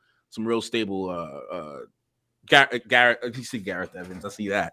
Yeah, I feel like we need some good camera work. We need some good direction we need a good director of photography, man. That's what we need. Dude, Gareth Evans and what he did with Gangs of London. I don't know if you guys have seen that series. Yeah, of course. I've seen a few episodes of Gangs. But he kills it. And I mean, of course, the Raid movies. But I was like, if he tackled Blade and they let him get a rated R rating with it, you won. You've already won, because he knows storytelling, but he does action so well. So I would love something like that, but I don't know. DC lost out on him, so maybe Marvel capitalize and get him or something. You know, I want to throw this out there really quick. Just something that I kind of thought about was it's got a little bit of spice. No, nothing like that. Just something that I thought about after I watched the movie is, after watching Eternals, I realized why they cast Mahershala Ali so long ago, because that was like the one movie revealed at San Diego Comic-Con that we didn't know anything about. Like, they announced the movie and they announced Mahershala Ali. That was it. And even last year when they did they had another event and Blade was the only movie they didn't talk about. So it's like, why did they cast him? Like, it's clearly far away, like the Blade movie. Now I get it, like at the time that this movie was announced, Eternals, and Blade, Eternals wasn't very far away. Like, COVID changed a lot of things, but Eternals was only like about a year and a half away. And it's been 2.5 years now since then. But it just made me realize why he was cast so long ago, because I'm sure they've been planning this since then. So that's it. Just something I thought about. I wanted to bring this up too, you guys. I'm just curious what you thought about the cinematography. I read an article and they were saying that Chloe was that Danae actually helped her with this, actually consulted with this. Danae helped with this. Yeah. Hey now. Yeah. So, which is interesting, because one of the things that I did love about this film was the look of the film. It was a bit muted in its tone, and it visually it just looked very cinematic. So I really enjoyed it. I just wonder what you guys thought about that, because some people didn't like it. Some people thought it looked washed out and dull. Hey, look. First of all, this woman. Great. Look, again, I'm gonna bring up Nomadland again. Okay, no natural lighting. Okay, first of all, shooting. Okay, Sam will know what I'm talking about because he does filmmaking stuff too. So it's like when you're shooting a film, lighting is so difficult as it is. Right. To do something with natural lighting is, if you can make a masterpiece with natural lighting and not really massive set pieces and like really real locations, right, and include CGI into it as well, like how she did it in this movie, I will not look. I maybe I'm reaching, but I can see this movie getting nominated for some cinematography for in the upcoming award season. Absolutely. If anything comes from this, I can see this movie getting Academy Award nominations for best cinematography. I can just see it already, just because of the way how they tackle the way how she utilized. She's so good at finding the right people to get this job done in terms of shooting with natural light and really using the space, because I feel like that increases the intimacy with her characters. And this, I can talk all day about it. Somebody else can take it, but I can talk all day. I didn't realize she did that. I mean, I know natural light is hard to shoot in, especially if you're outdoors, because you can't control the light. So just as the sun moves, you got whatever you get. Man, the but exposure. I didn't realize that. That's impressive. ISO settings and the intake and the shutter speed and all that stuff is real things you got to really think about. Yep. And she said that she wanted to shoot this movie, and I remember people being like all up in arms about it. She was like, I want to shoot this movie like an indie film. And everybody was like, "What are you talking about? You no budget?" She's like, "No. I want it because when you're doing indie projects, a lot of the time you don't have a lot of equipment, you don't have a lot of light, you don't have a lot of fancy cameras, so you have to make the best with what you got. You might have just a standard DSLR or standard phone with maybe one pocket light or something, one reflector light. You got to make it work. Sometimes you gotta shoot on a day where the sun is out, and if it's raining, you got to make it work somehow. You got to be like, okay, it's gonna be sunny today. Let's get the shots in, boys. Let's do it." So, to me, a lot of directors, they were like, "Hey, man, we have a budget. We're gonna get the best lighting we can get. We're illumination. Come in, let's go. Come fill me up." But Zoe was like, "Come here, Zoe." You got me saying Zoe now. Chloe was like, "No." Chloe was like, "No." I'm geeking out about it, but yeah. I thought that this was the most beautiful Marvel film they've done. I thought that the cinematography was beautiful, immaculate, like everything about the way that she shot it. They're easily going to get a nomination, and honestly, the score was great too. I felt like I wanted to add to that and say that. Yeah, go ahead. Well, because for instance, the scene where Druig takes over the Mayans' minds and they walk off together. What I love about that scene, not only that is the beautiful shot looking up the pyramid and seeing Druig silhouetted in the doorway to that area. Yep. But then when he turns and he faces them to take over their minds, the score sounds like this trumpet sounding. It's like the trumpet has sounded, and here he is standing saying, "Follow me, my children." It's like the way that they played that scene, the way that it looked, and the way that it sounded. I just was like, whoa. Hey, fun fact for those who don't know, Game of Thrones composer is the one that did this movie, Ramin Djawadi. Yep. And Westworld. Well, we had a lot of Game of Thrones. We had a character named Cersei, and we had the Stark brothers, and now we have, their sound in here. So, yeah.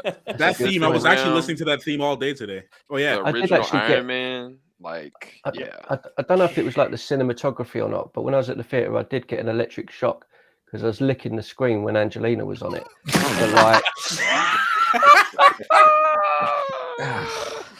I don't think the screen is the electric part, Ramon. I think you have to just the projector. Wait, before I carry on, look, Al, I'm so sorry, bro. This is a stream. I'm sorry, man. No, man. Listen, dude, you've been on enough that we understand that will come out of your mouth. We all know it. You know what? I said this on this, and Seth heard all of this earlier on. Yeah, I've got to say it again. I absolutely did. I'm sorry, bro. I'm sorry. But I can't stress enough. Yeah, how is it normal that a woman looks like that? It's funny because I think when I look at Selma Hayek, she's like ageless. She always looks so good. But question, I wanted, since you brought that in, Ramon, I wanted to ask you all what you thought about this, because I read an article in Insider where apparently Selma went back and forth with Zoe about some of the creative differences in the film. And from what I understand, it got pretty heated too. I wish I had it up. I wonder if I could share it with you, but I had it up. You guys can see it in an insider. But I'm so whatever happened, they came to a compromise on the creative differences. But this is my question, especially when it relates to a Marvel movie or comic book movie.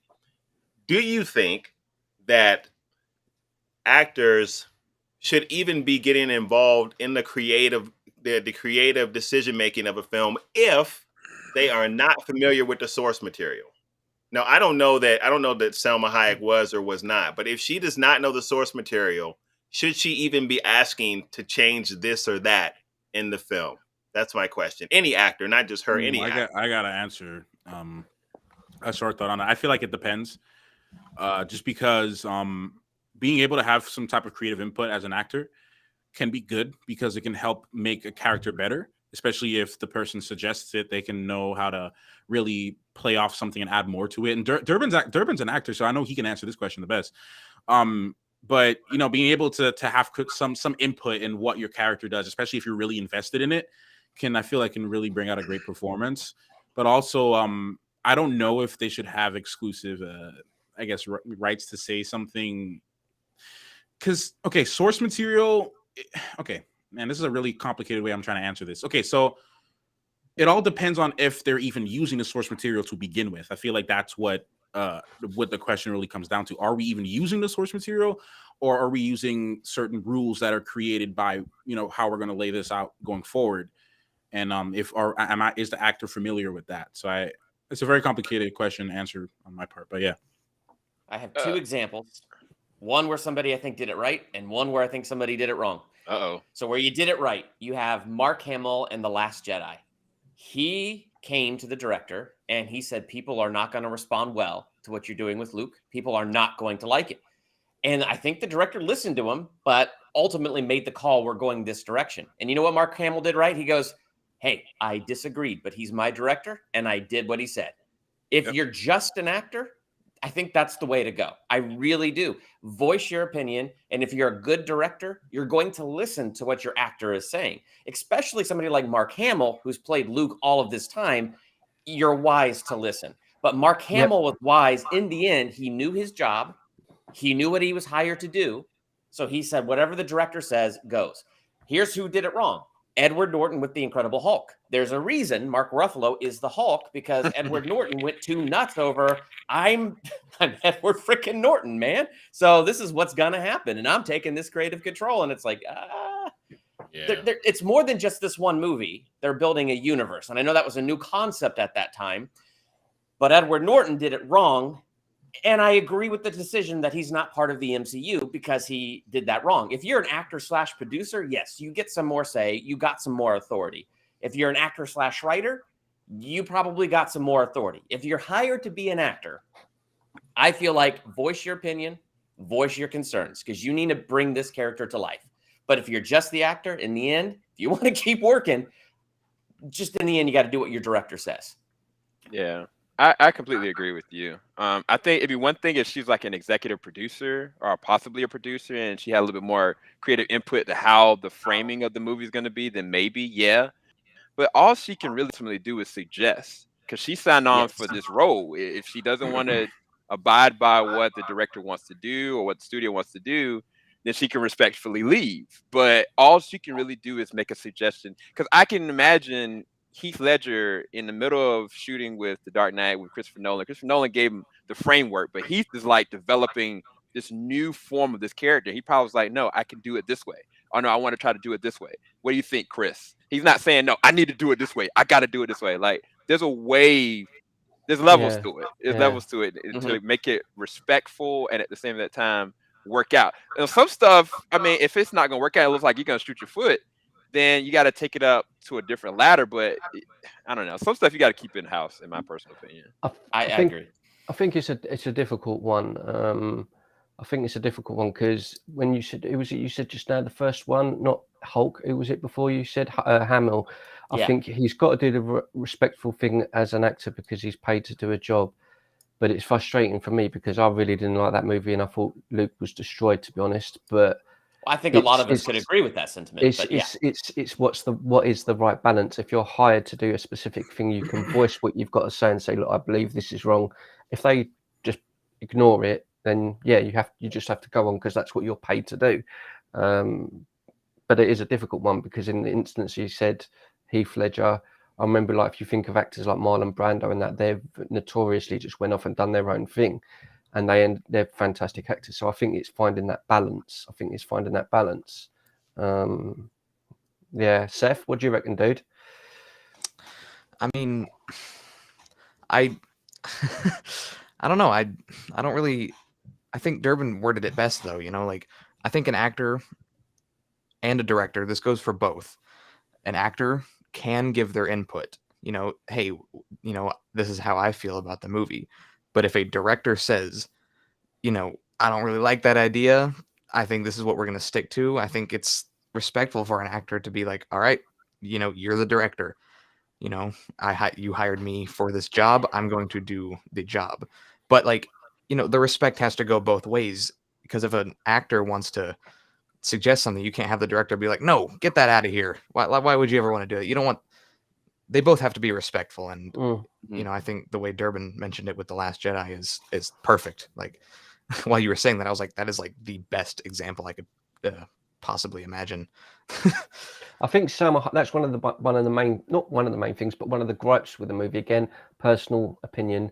I think she was underused in the movie, and maybe it's just cutting room floor stuff. But like again, she's great. Salma Hayek's amazing. Like she's just the nuts, and she's another one. When she's on the screen, you listen to her because you're just like, right, what's she gonna do, kind of thing. And for me, she was just underused in it. Again, I think that was just one of the overall problems with the movie, because the scale, because you've got so many people, you couldn't give her enough time. I would have liked 20 minutes with her, 20 minutes with Jolie and Gilgamesh, 20, you know what I mean? But that's just a personal taste thing, really. I mean, like, what's crazy too, though, is I actually think they gave her more just because in the comic books, Ajax is not really that front and center. It's actually really a character that wasn't even mentioned by the name of Zurus. Right, who's like the leader of, who's like the strongest Eternal. Ajax was just, all Ajax could do was just communicate with the Celestials. Ajax was front and center, but not in a leadership position like this. It was really Zurus. So I feel like giving her like making Ajax sort of like the leader in the movie, I think was a really different, a unique approach, because we never seen a character in a leadership, position before. So I'm curious to know who of this movie your favorite character was. For me, mine was probably Makari. I love the fact that they changed her. I like the fact that they made her a death character and how they had her interact with the Eternals. She was my favorite character in the movie. I know that in the comics it's a male, but I like that change. I was actually happy to see that, and how they added that element of her being death to her character. So I'm just curious, who were some of your favorite characters in the film? That's difficult, man. I was surprisingly attached to Gilgamesh.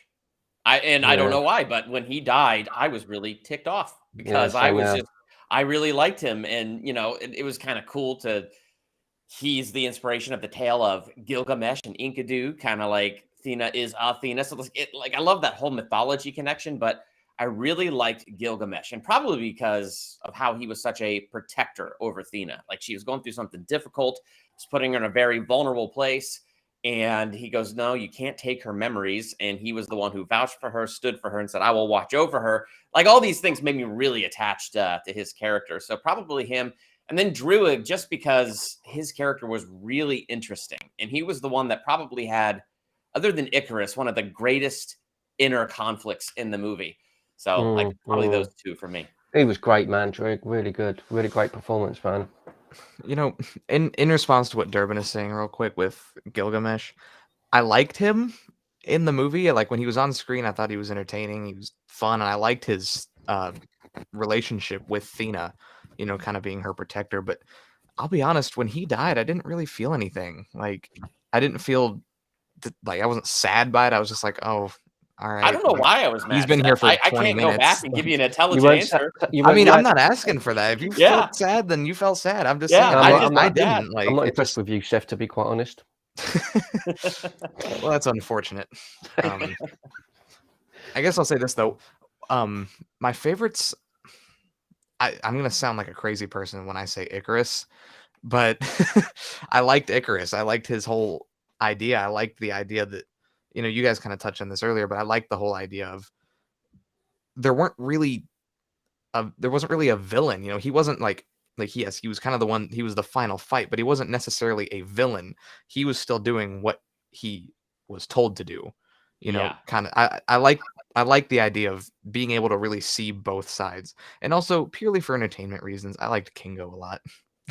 Kumail Nanjiani and Fastos, I liked them. Fastos was great, man. Really liked Fastos. This is one of the few ones.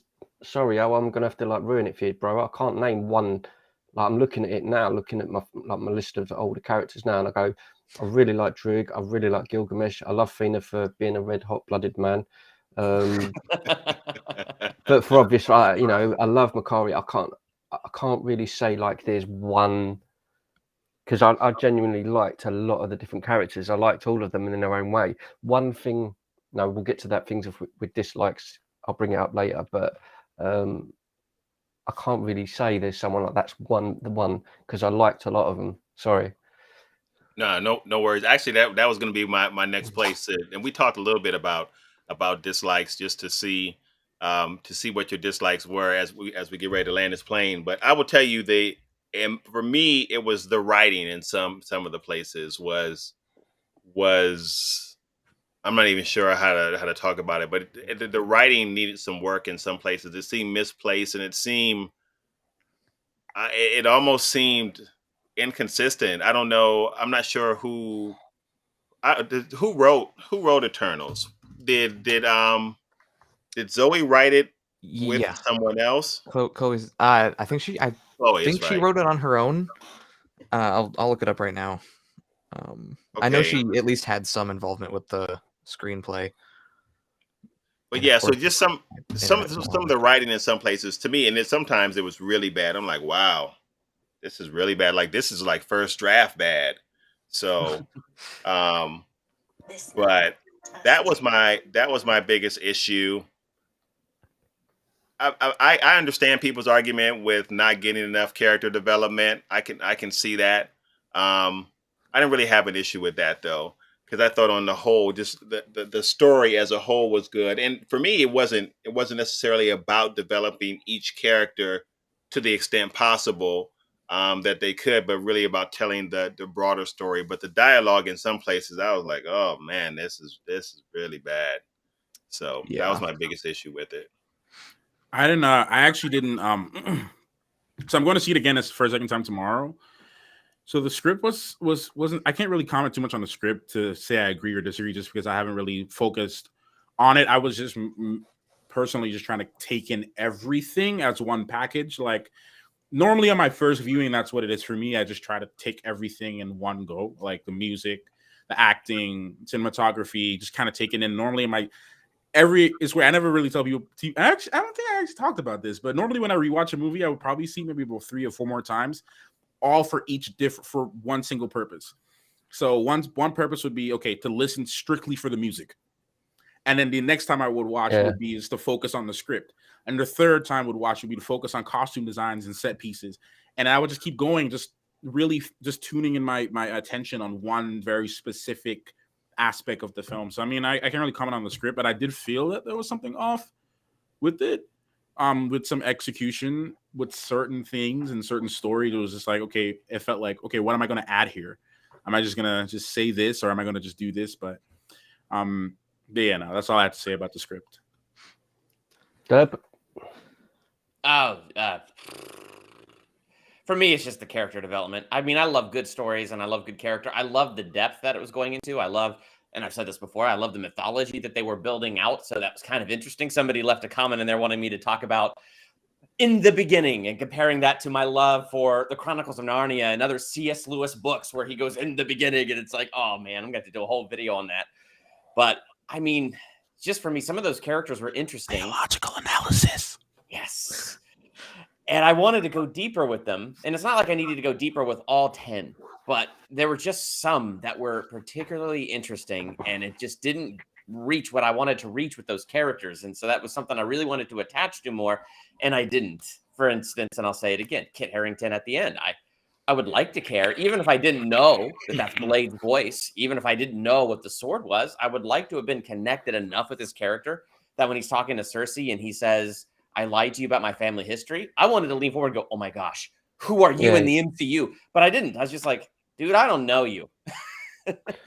And that was sort of kind of my issue with some of that stuff. But overall, like, yeah, that's why it's average for me. Like, it was really interesting, really deep, very beautifully shot. Loved the musical score, but there were certain places where it just fell flat for me, and it's like, oh. I have a question for you, all of you guys, actually, because we actually didn't really talk about it too much. Do you guys agree with the critic reception on the film? Do you think that it deserves a 47% right now on Rotten Tomatoes? No. What are your thoughts on that? Do you mind if I just sorry? As I mentioned before earlier in the stream, I was heavily influenced by that, and of all the people that are on here, I'm the one who shuts my mouth off and gets myself in trouble. And no, I am, man, like, because I just say it, and these guys have to just like, dude, calm down, and they put me straight. And Durban especially, like, pull it back. I was heavily influenced by the critics, and I'm one to say that I normally, if I want to find out a movie review score or whatever, I watch people that I know on YouTube, because I know I'm going to get an honest kind of representation, and they're just going to tell me what it's like. I don't look at things like Rotten Tomatoes. Like, obviously we're looking at it this week because it's terrible scores and that, but I think they got it wrong. I don't, to the way it's being labelled as the worst MCU, it's like they're making this massive deal about it. It's just not the worst one, not by a long way. Not by a long way. I think they're wrong, totally. Yeah, I think that people have gotten people are stuck now because they expect a certain structure and kind of form to an MCU film, and if they don't get that, they're disappointed. Which is ironic, because you have people complaining about that, but then on the other hand, they're saying, "Well, why doesn't the MCU take more chances?" So, yeah. Because I wanted to ask the question to your statement, Al. Now that you mentioned that, so Sam is a Rotten Tomato certified. Sam is Rotten Tomato certified. But I know he's a guy that I can say he says it. This guy. It's his fault. No. Sam, no. I can vouch for Sam. Sam is very objective and also inserts opinions. But the reason I bring that up is because Sam, this might be a question for you, because you have more experience in the actual Rotten Tomatoes world. Do you think it's a critic's job to be objective, or do you think they, can be like, "Oh, this movie sucks because of my personal agenda," or do you think they should be able to kind of see the bigger picture when they're reviewing a film? In my personal opinion, and this is gonna get me in trouble, man. Talk about you, dude. I think that every single critic, it's their job to not look at the person to the left or to the right or the norm that everybody else is saying. They should vocalize their experience of the film so it can facilitate something for the people that are the viewers. That's their responsibility. And the thing I'll say this, I'm gonna be careful how I frame this. Let's just say that I could go right now and look at the movie Spencer, right?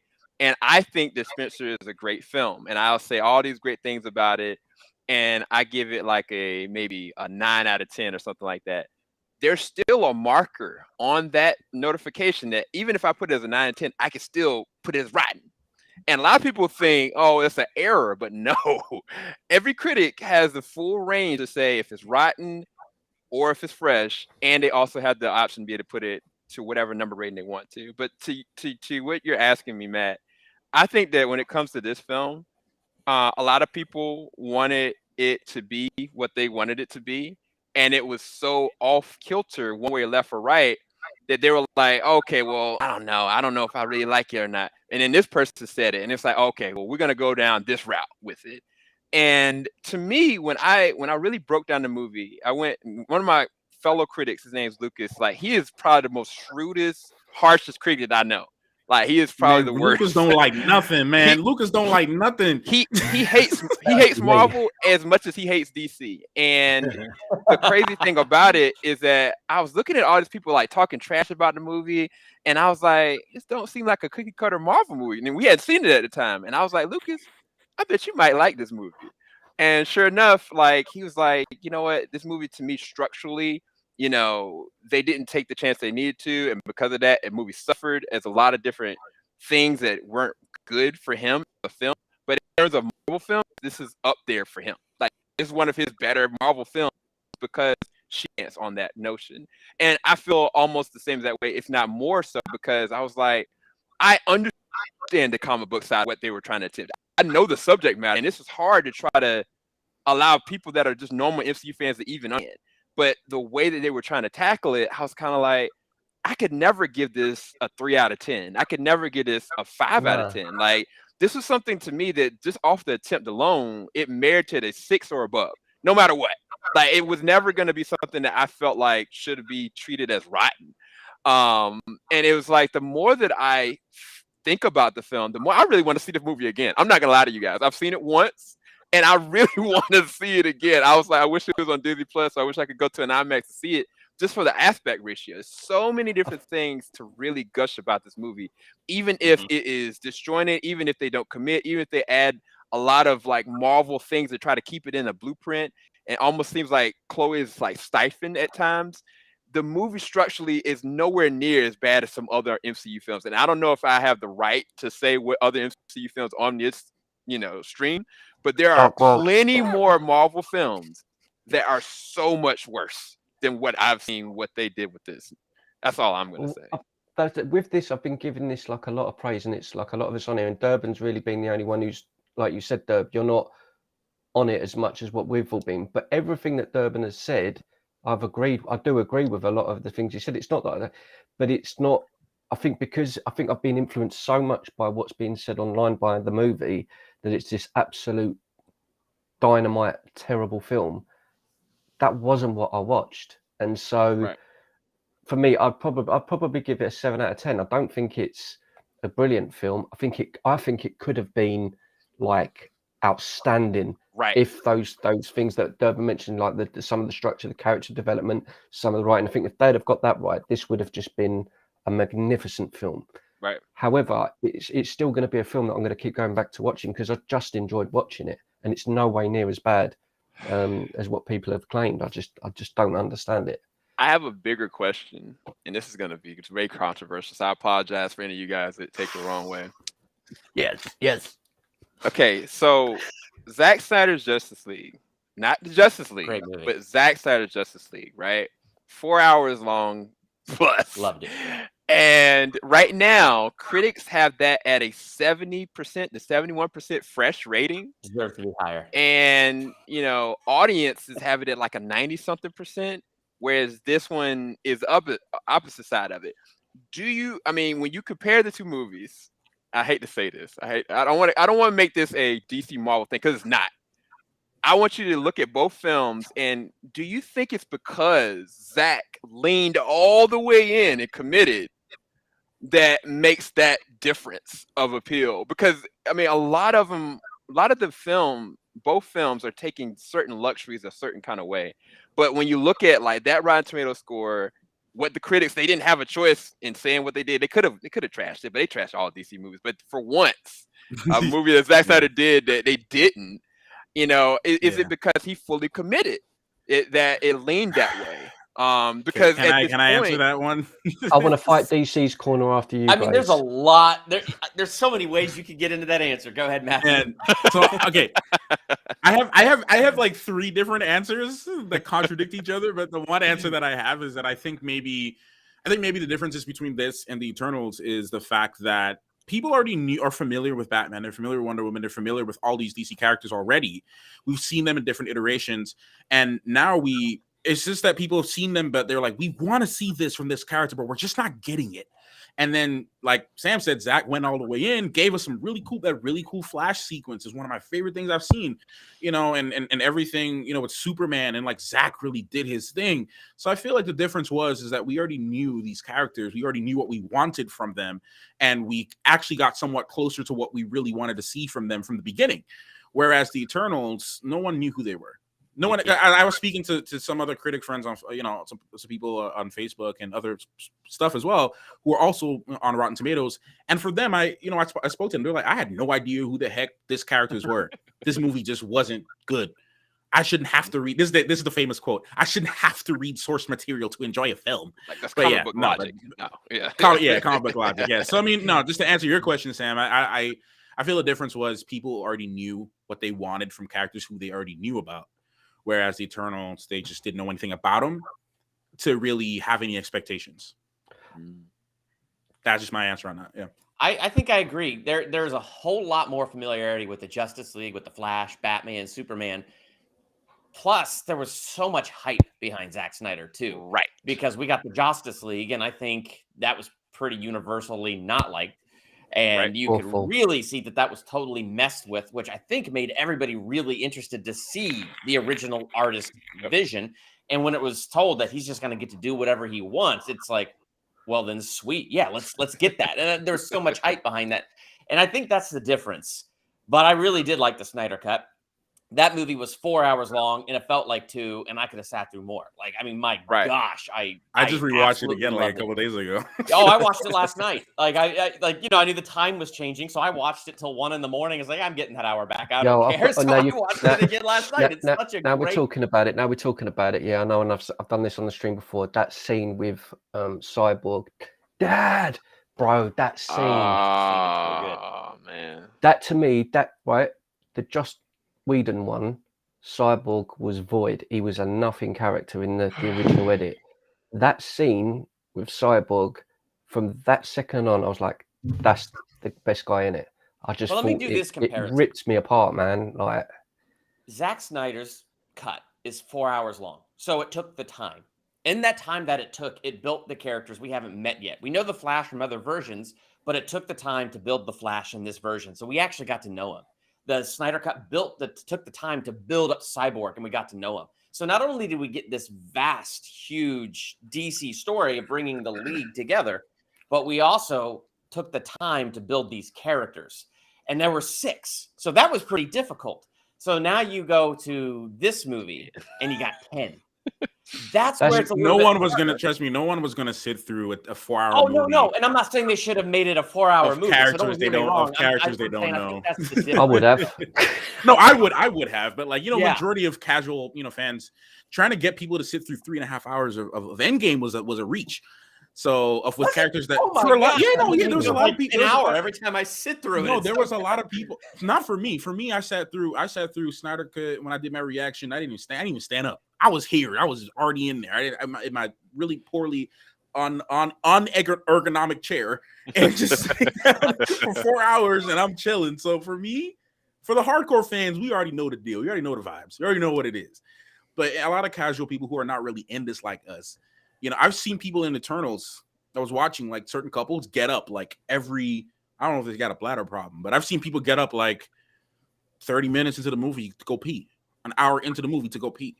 So, I mean, having a Disney Plus series for Eternals would have definitely would have been really nice, though.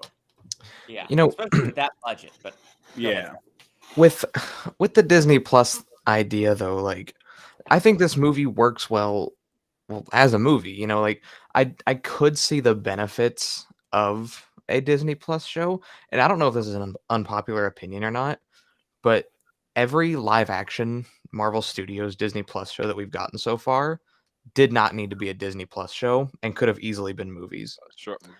Yeah. I don't know if it's an unpopular opinion or not. Like I understand What If being a show, but WandaVision, you could have fit that 2.5 hours. Falcon Winter Soldier could have made that 2.5 hours. Same thing with Loki.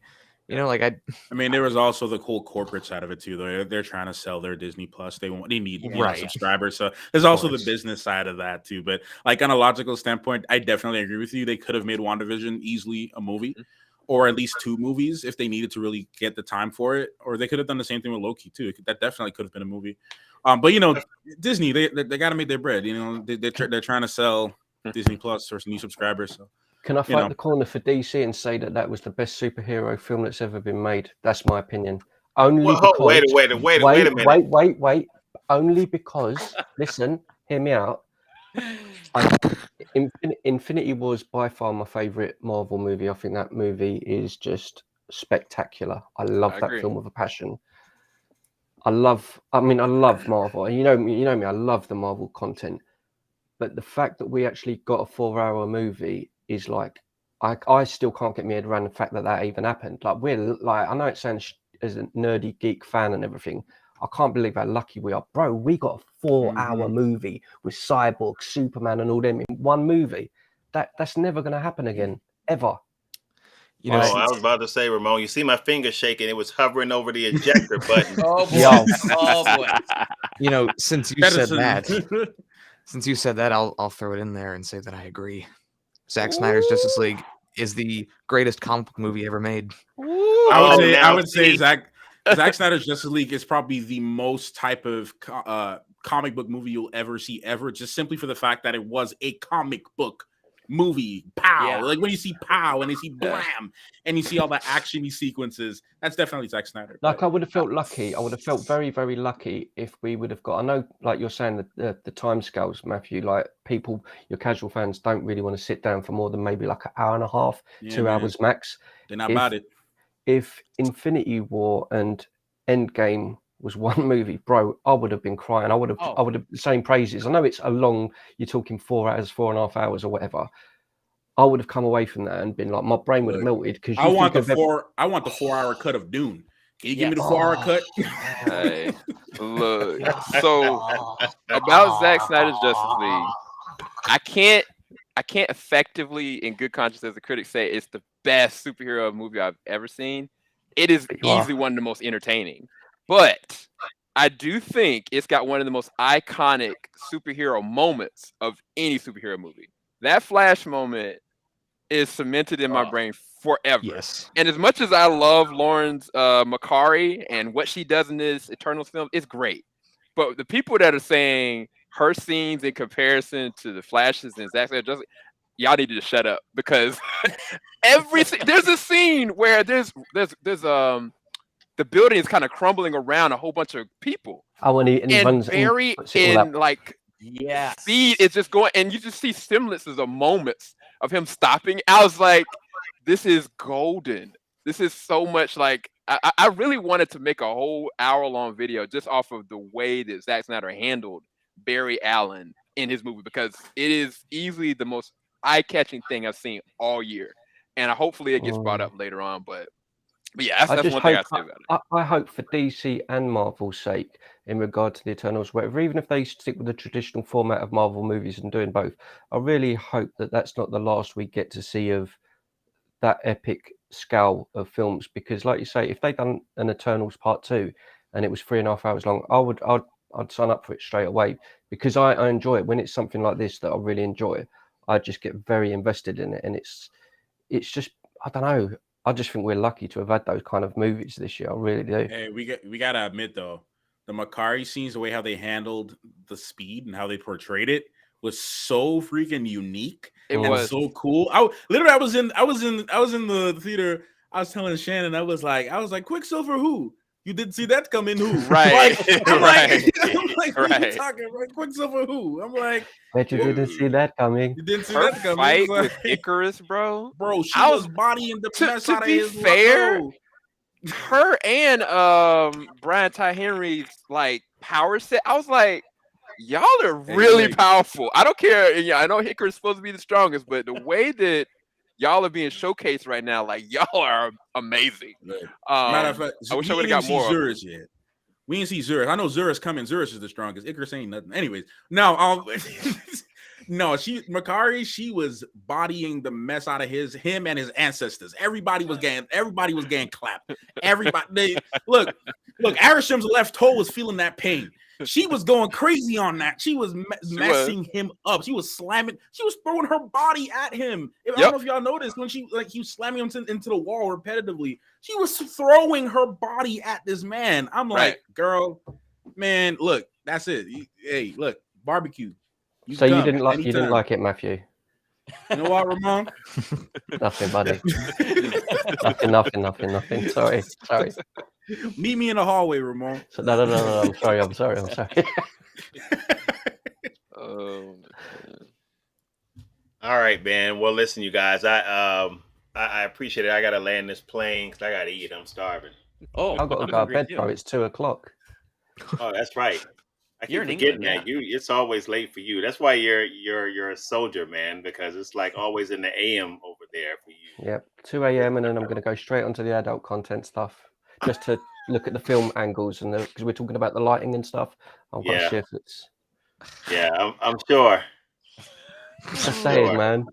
Ebony vibes, man. Sorry.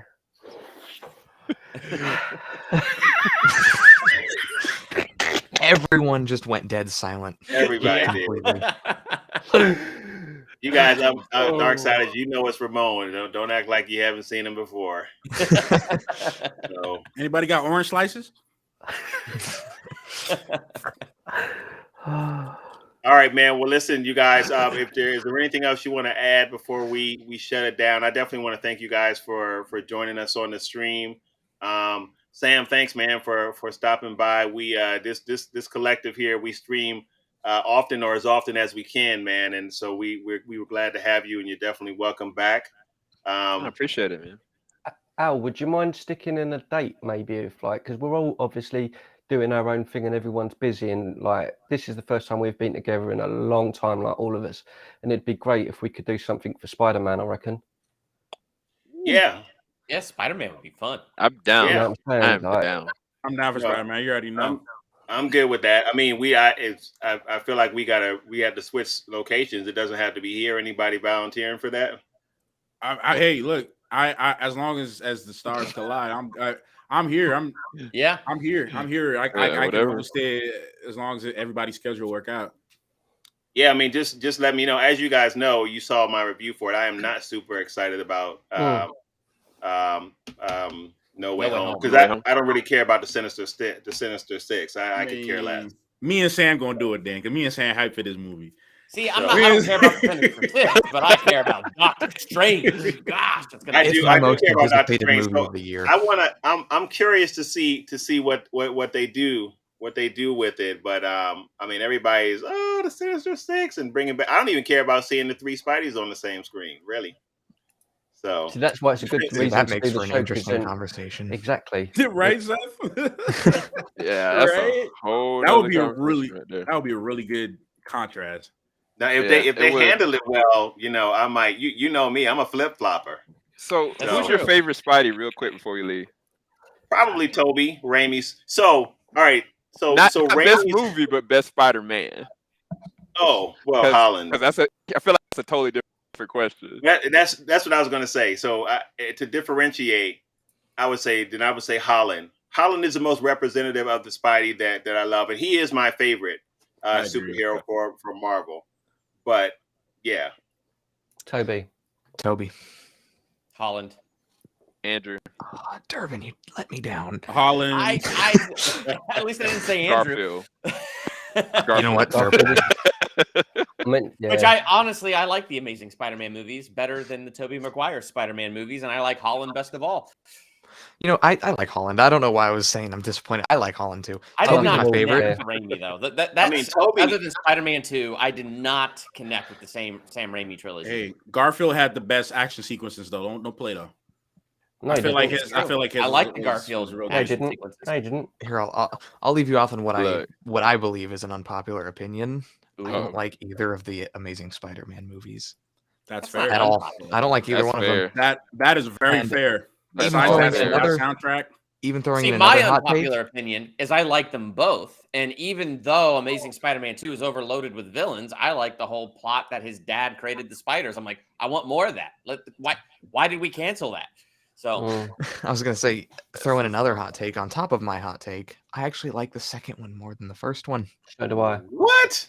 That's a hot take. Okay, we're No, going that down the rabbit hole. I feel like I did this. I'm We so gotta sorry. do a hot I'm take. so of sorry. Spider-Man Definitely stream. a hot I'm take. so for the sorry. I did not century. mean to take us down this I'm gonna whole. back up. I'm gonna back up Seth on that one, and to repeat that thing with Rhino turning up at the end with that really, really great accent that he had. Spider-Man here, brilliant. Look, Brilliant. when Gwen got the next snap, I didn't read the comic book until after, and I realized it was comic book accurate. But then when that next snap happened, I remember I was like, have y'all ever seen that video where Snoop Dogg got pissed on his live stream and he was cussing up because he was so mad because he lost Madden or something? I remember that. And that was me. I was like, I was done. Like, I remember being depressed because I didn't go to theater. I was just like, I took off the TV. And then I was just like, I'm just pissed. I was ranting on some old Facebook account that I don't have anymore to like nobody. And then I read the comic book and I was like, oh, okay.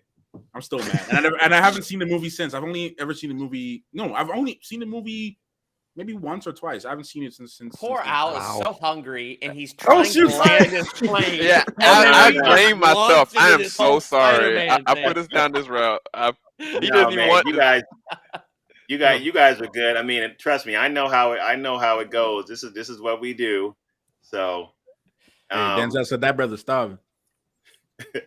We got to do a What? Spider-Man stream for sure. I was about to say, I think yeah. we could go a long time on just that. We should definitely gonna do it. be- that'll I be got good, hot yeah. takes for the Raimi series, and Seth has got hot takes for the Garfield series. Oh, we got to do Oh, this. and I have a lot more hot takes, which I'll get into if we do another stream.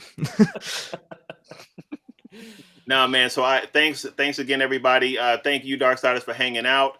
The description for all of these channels will be in the links for all these channels will be in the description below. So please make sure you go by and check these folks out. Make sure you give them a sub because hopefully Sam will be joining us a lot more. But you guys know we do a lot of stuff together. So make sure that you're there connected because everything is not on my channel. Sometimes it's on Matthew. Sometimes it's on Durbin. It might be on Stevie's, Ramon's. Maybe Sam's now. Sam stays in the rotation. So you guys know what's going on, man. And I appreciate the love, the comment that was made about us streaming together. You guys like the vibe. So thank you for that, man. We have a lot of fun. You guys know how it is. We go at each other. We mess with each other, but it's always all love at the end of the day, just respecting that difference of opinion and yours as well. So thank you all for hanging out. All right, gentlemen, I'm going to ask this again the final time. Anybody got any parting words that they'd like to share? I have nothing. Everyone should watch The Harder They Fall. Hey, yes, sir. How do they fall? Yes. I said it on our stream earlier, but that movie. I still haven't seen that. I got to check that out. I just saw a really good Netflix series in Arcane League of Legends. Highly recommend first 3 episodes. Your mind will be blown. Yeah, Okay. On every level. Animation, soundtrack, story is excellent. So League of Legends, right? You don't even have to like the game to actually like enjoy not at it. all. Not at all. You don't even have to know nothing. My final wow. my final thoughts is at the end of the day, I say this every time. At the end of the day, everybody, please just form your own opinions, have fun, like really see things for yourself, listen to all points of views, take everything in, listen to the critics, to the audience members, and then just go and enjoy for yourself and use the brain that's inside of your skull. So yeah, just live life and make your own opinions, have fun. I agree with Matthew. Use the brain. And when all else fails, I'm right. So you're saying that DC's Justice League was best? I agree with you, Al. Yeah, I yeah. agree. I didn't say that. No, that's what you're saying. No, you're up. I'm 100% backing you, Al. Top man. Well done, mate. Thank you, sir. All right, everybody. I'll see you guys. All right, ending the stream now. You guys, normally, Sam, we hang around a bit after stream, but our brothers got to eat. It's all good, man. It's all love. All right. It's all good. I'll see you guys. See you, Darksiders. Peace.